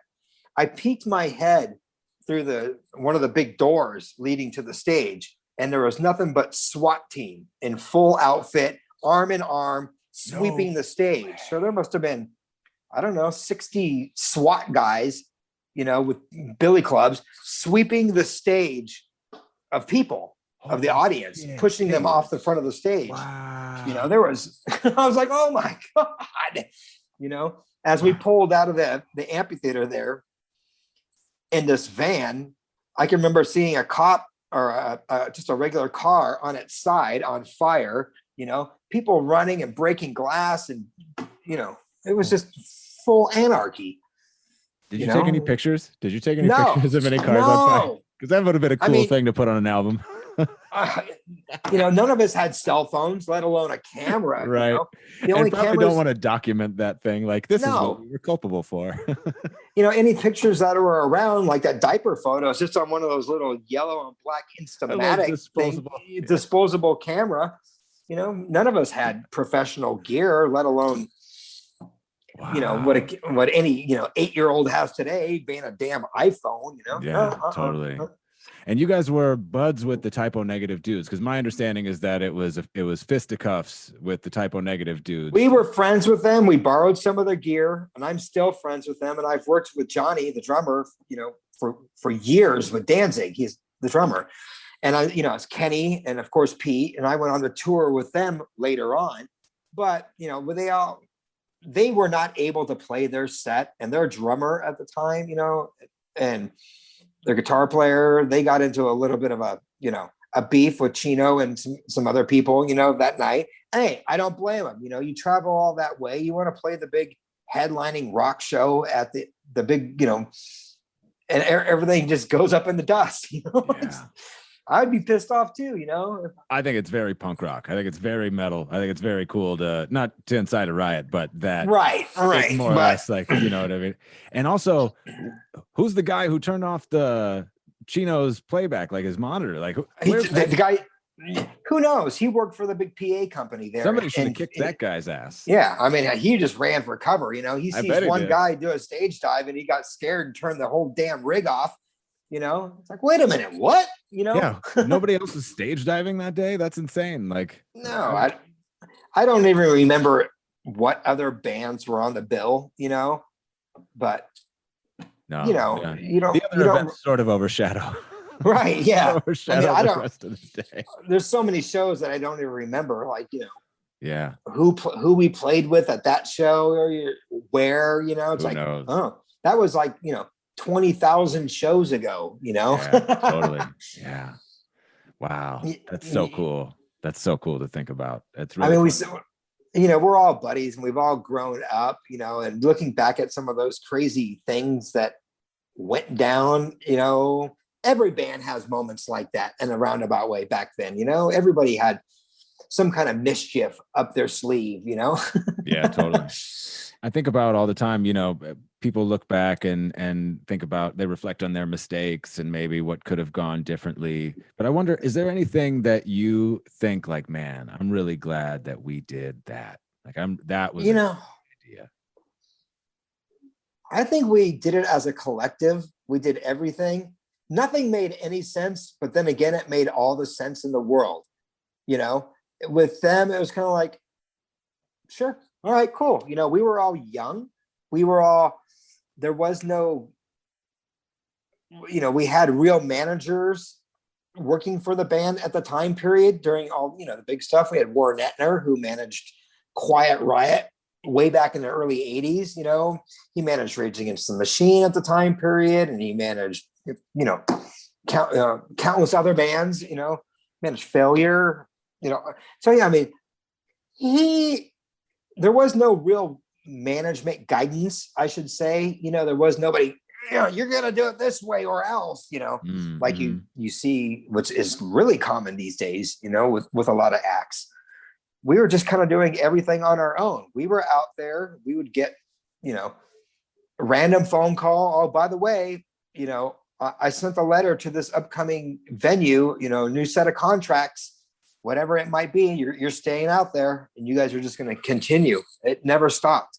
Once that wheel started going, we didn't have time to sit back and try to come up with a grand scheme for things, how they're going to operate, we'd have it was just kind of like, oh, we need some t-shirts. All right, I guess we got to order those. You know, I mean, Right. it was very bare bones, you know, it was very punk rock. Everything about that was, you know, oh, we finally got a backdrop, you know, for that Pantera zombie tour, you know, the big red one that they still have in their studio, you know. That was like, holy crap, we got a backdrop. That's cool as fuck, you know. Oh, finally, you know, where some bands are out there these days, you know, with scrims and backdrops and, you know, all different kinds of, you know, this and that. It's like, that was the least thing that was on our mind. You know, we were just trying to go for it, you know, make noise, show up, make some noise, drink a couple beers and be on our merry way. God, that's so cool. That's really cool to think about. Yeah. I mean, it was definitely an eye-opening experience that none of us will ever forget. You know, it's like, that was fun. You know, what do you, I know it's weird to probably be asked a question about your friends like this. But can you tell me like one thing, something that you really appreciate or value just about each of the dudes, just like on a personal level, something on a that very personal level, it's like every member of that band has a completely different personality. Everybody did, you know. Stefan had, you know, the way he was, Chino the way he was, Abe the way he was, Chi obviously the way he was, you know, God rest his soul. And everybody got along with one another perfectly, you know, and everybody accepted one's personality to make the whole unit work, to make it roll. I mean, even to this day, you know, you would say, you know, you can look at a band and most of the guys are pretty much the same, you know, talking about the same thing, wearing kind of the same thing, liking the same sports team, whatever, you know. But if you had to dissect the individuals in the Deftones, they are all completely different from one another. How could they even get in the same room and form a band, you know, let alone do all, you know, make all these albums and be, you know, all these decades later, be this, you know, successful, you know, it's unbelievable, you know. Yeah. And they all knew how to push each other's buttons, but then again, tell them 5 minutes later that, hey, I love you like there's no tomorrow. You know, we would have a big, you know, argument, whatever it might be, but then it was all brotherly love. You know, 20 minutes later, it was, nothing was ever frowned upon, you know, where you would want to do or say something to the other person so much, you know. It's a weird dynamic role that band has, and it works perfectly, you know. And especially as we all gotten older and you know, people settle down, people do this, have children, you know, have a second marriage or two, whatever it might be. But yeah, you know, it's, back then it just worked, you know. Wow, that's so cool. Stefan would be, you know, this way, and we'd go out and have fun. He and I would always cause more mischief together than say me and Chino or Abe or Chi, you know. Me and Stefan were always causing a little bit more drama per se, you know. We were trying to keep like Chino out of the trouble, you know. Abe was kind of like, yeah, man, it's cool. You know, he was just kind of, you know, down with the flow. He's cool with everything. That's cool. Perfect. You know, and I love him for it, you know. You know, and Chi was more grounded, I suppose, than a lot of us at that time period, in the way, you know, we were looking day to day, where he was more looking, you know, in the grand scheme of things, you know, his life, you know, he was much more, you know, about his writing and poetry and doing, you know, being at one with everything, you know, even though he, you know, he could obviously veer off and, you know, cause a little drama himself, which certainly happened, you know. But in this band, it seems like you had to do at least a little bit of that, right? Yeah. I mean, there was always something going on, you know. There was always some kind of little element, you know. Wow. But it was like, you know, it was like watching your children, you know, just any two given kids, you know, they're going to beat the hell out of each other. Then, you know, they're going to be eating next to each other, having the best time of their entire lives 10 minutes later, you know. That's the way the whole dynamics of that whole organization always was, Special. That's really cool. That's too cool. All right. I've kept you for more than 2 hours, so I don't care. Well, I'm going to ask you the question that I ask to conclude every podcast, and that is a request for recommendations. And this is based on something that Chino said on a podcast, that the only reason that he tweets out links to songs that he likes on Twitter is because he thinks that's the coolest shit that he could share with somebody on social media. Is here's a song that I like, here's something cool that I think you should listen to, sort of a thing. So in that spirit, can you give me 3 recommendations? And this is not limited to music. This can be absolutely anything, old or new. Just put. There is a couple of newer bands that I'm really down with. I mean, I've been doing this my entire life, so I don't personally venture out and listen to brand new bands. I kind of take a recommendation or I see something. But for metal bands, the new Bewitcher is amazing. Bewitcher. They have 3 records out now, but their new record just came out a couple weeks ago, 2 weeks ago. Yep. And then, I mean, I've been listening to that a lot. Then there's a band from Belgium, Brutus.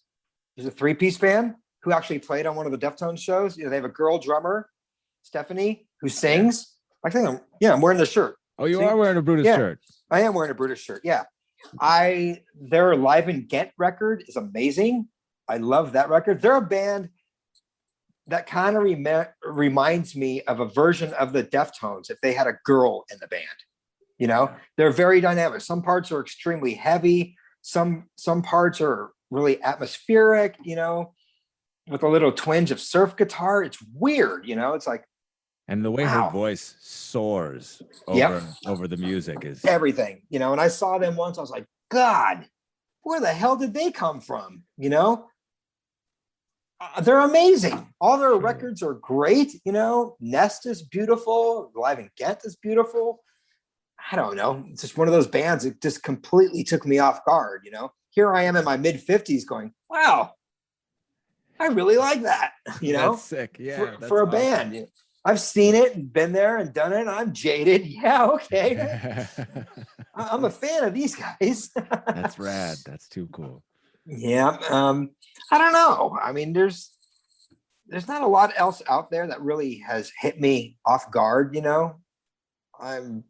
What about that? How about a live band to see? Since that's sort of your area of expertise, I suppose. What about a live set? I mean, every band has its element live. Every band is capable of doing, putting something on stage to make it, different. I mean, there's a band that actually supported a ministry tour 2 years ago, Carpenter Brute. Now, this is an electronic band, okay? It's like 80s movie soundtrack stuff. Cool. Like you would hear like in an 80s movie, like keyboard, but their live show is a drummer, a guitar player, and keyboards.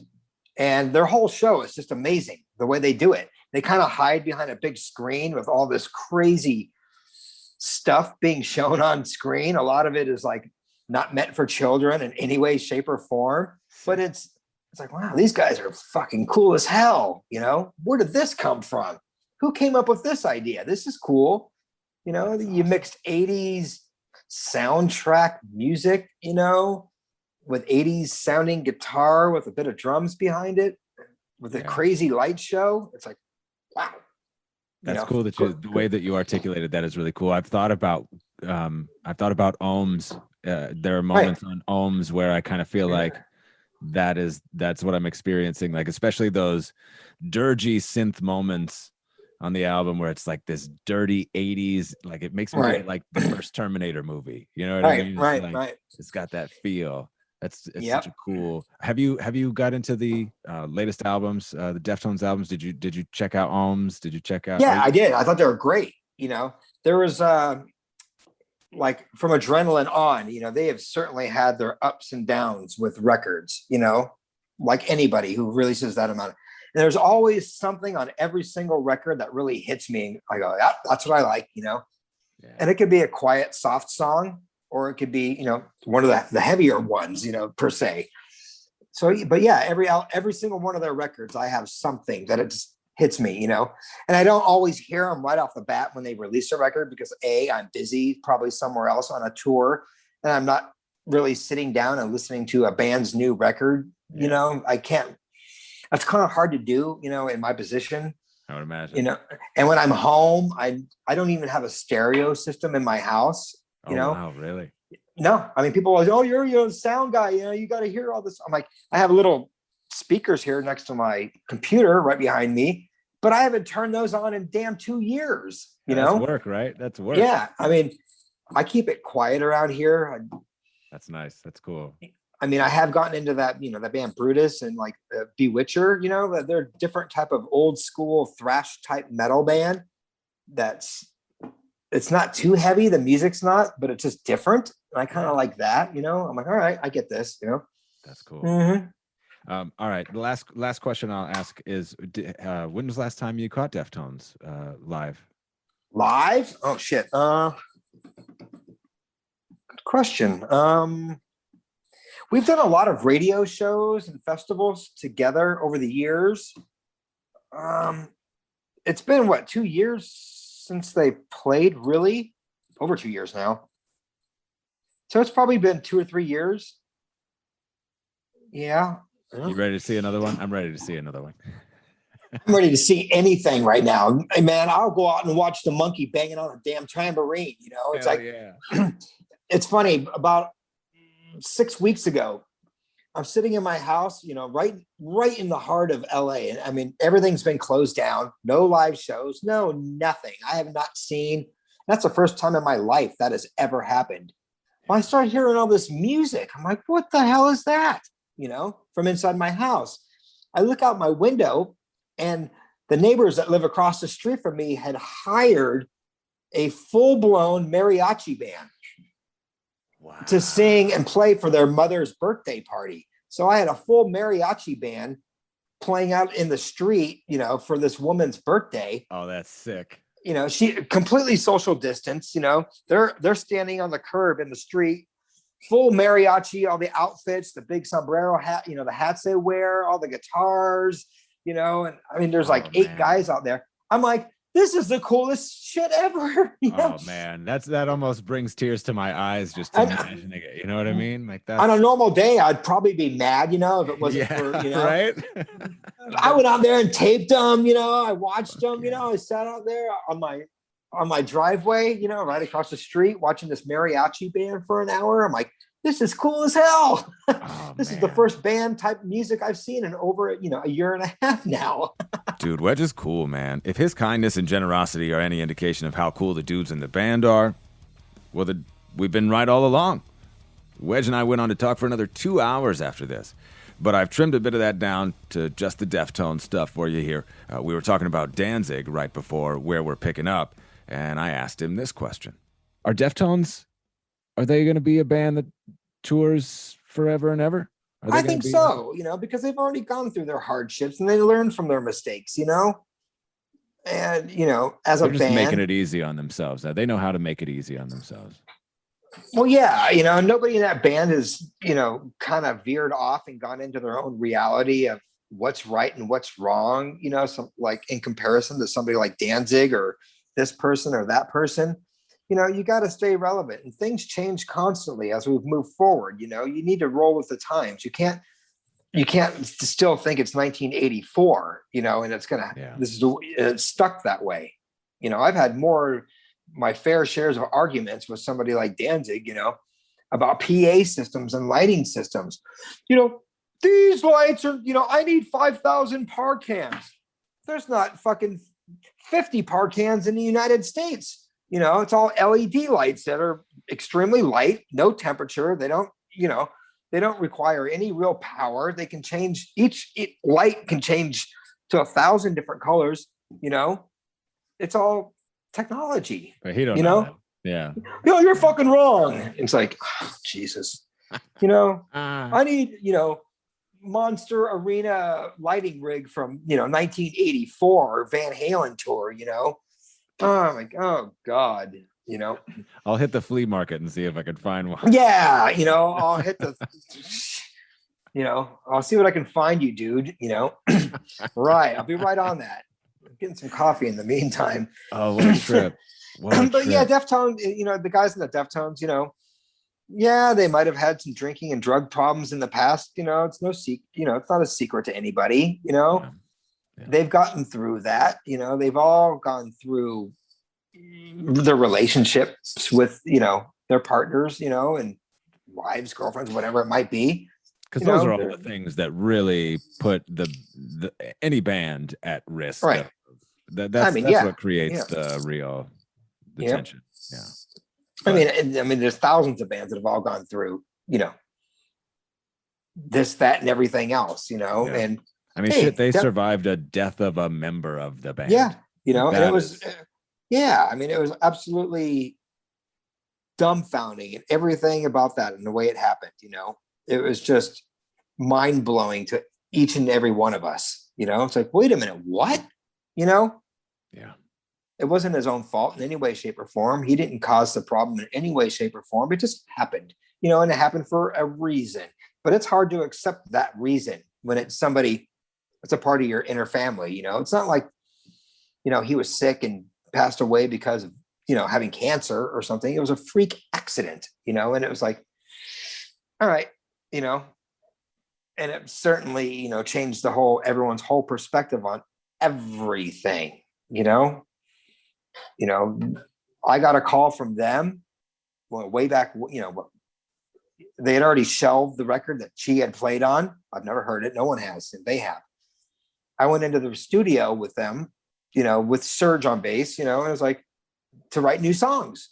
And I just sat in this, rehearsal room with them for a couple of weeks. I think it was, this is back on quite a while ago now, I was like, all right, I guess we're all getting our heads together, which is good, and they've come out of it as better, another organization to say, they know where they're going now, That's really a lot of, it's a lot of, interesting things of, a lot of bands, you've lost band members, say Ministry, everyone's, you've lost multiple key members of that organization over the decades, nothing would have ever been expected, it's like, oh, okay, wow. Did you fear for the, obviously Cheese health, his life was the most critical thing, but did it ever occur to you like, man, this is it? This band is done?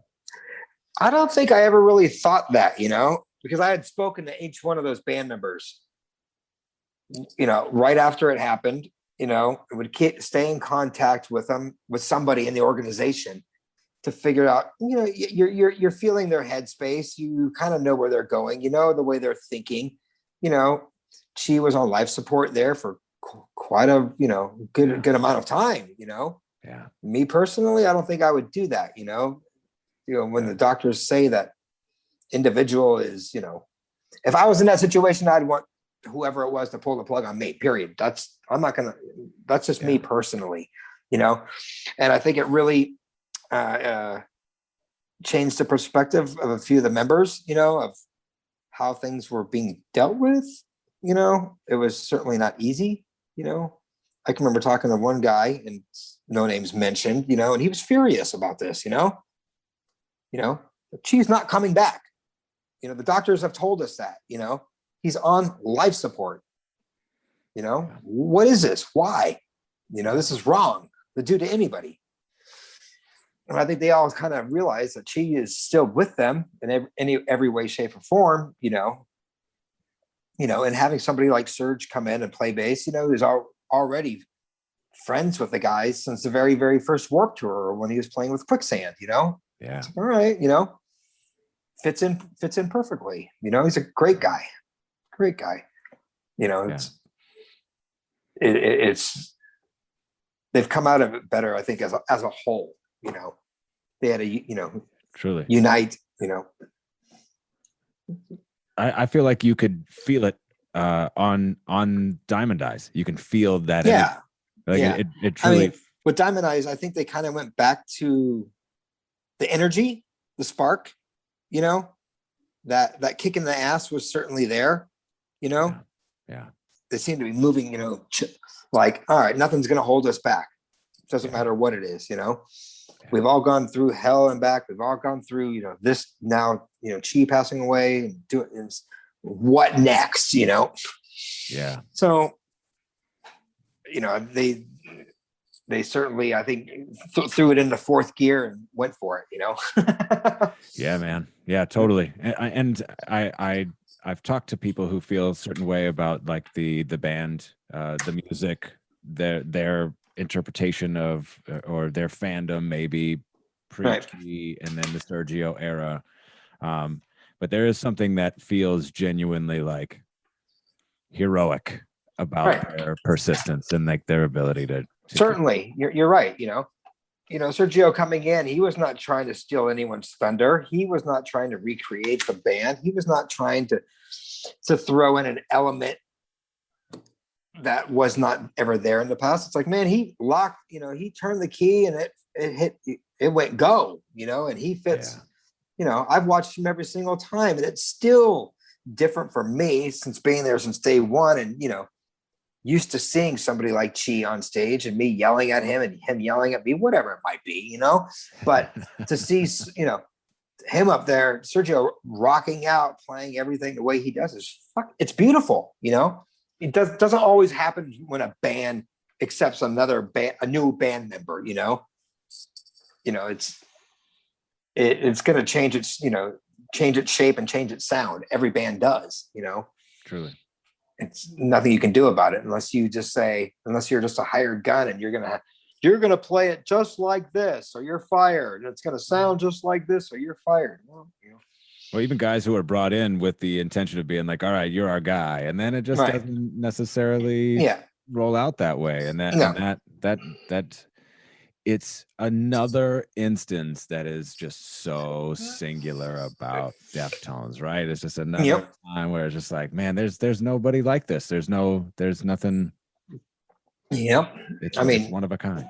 It is one of a kind, you know, and it's very few and far between where bands can continue to be somewhat successful with different personnel, with different, you know, a different light, you know, on everything, and, you know, different eye awakening situation and scenario. You know, it's not, all right, we've gotten through that one. What next? You know, you're going to point a flamethrower at me, you know? I mean, cool. I'm just trying to play guitar, you know?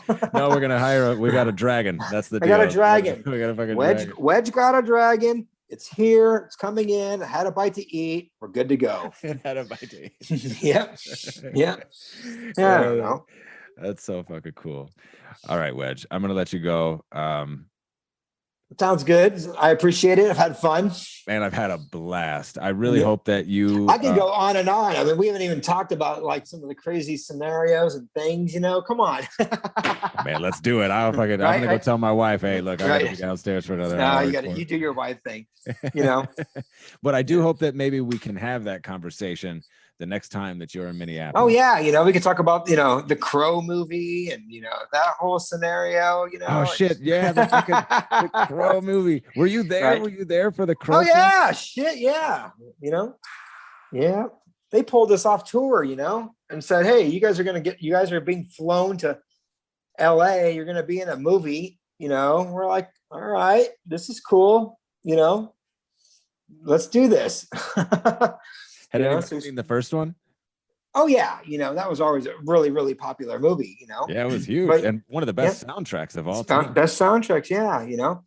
You know, for the Deftones, it was like, hi, you're going to be the only band in the movie this time, you know, and you're going to get paid together. Yeah, I mean, it was constant like that, you know. Oh, by the way, you're going to be on tour with Kiss. Oh, you're going to be in a movie. Oh, you're going to go on tour with Pantera. Oh, you're going to do this. Every week it was just another like, okay, you're just going to keep going and going and going and going. It was never, you know, stop, sit down, let's discuss, let's have a meeting. No, we're going to keep you guys out there for a few extra days, and then you're going to go meet up on the blah, blah, blah, blah tour, you know? All right. That's so rad. God, that's so cool to think about. That's just so Yeah. amazing. Yeah, the crow thing was a lot of fun though. It was definitely a whole different experience for all of us at that time period. Yeah. It was fun. We sat on a movie set for, I don't know, a week, 5 or 6 days, a week every night. Really? Yeah. It was that? Yeah. Wow. Well, they wouldn't even use us. If they decide to get around to one of our, this is a massive Hollywood movie, with hundreds and hundreds of extras and people. So they flew us in, they put us up. We had to show up on set every night around 11:30 at night when it was fully dark. Because if you ever notice in any of those Crow movies, there's no daytime shot ever in either one. It's all nighttime. So everything was done between 11 p.m. and maybe 5:30, 6 in the morning when the sun was just coming up. So everything was done in that time period, So, we'd sit out on the movie set. We all had our trailers. I even had my own damn trailer for God knows why. I don't know, Oh, that's hot. That's dope. we sat around eating, the craft service foods, sneaking in as much beer as we possibly could, which we were totally not supposed to do, no drinking on site, nothing, all right. You would have thought somebody would keep a watchful eye over the rock band. Yeah, right. Shit, that was my job, That was your job. At the time, all the girlfriends and or wives, came with us, came to the movie set with us, Yeah, it just got to be. That's cool. That's then we did two different versions of Teething for the soundtrack. There's one that's on the regular soundtrack, then there's the movie version.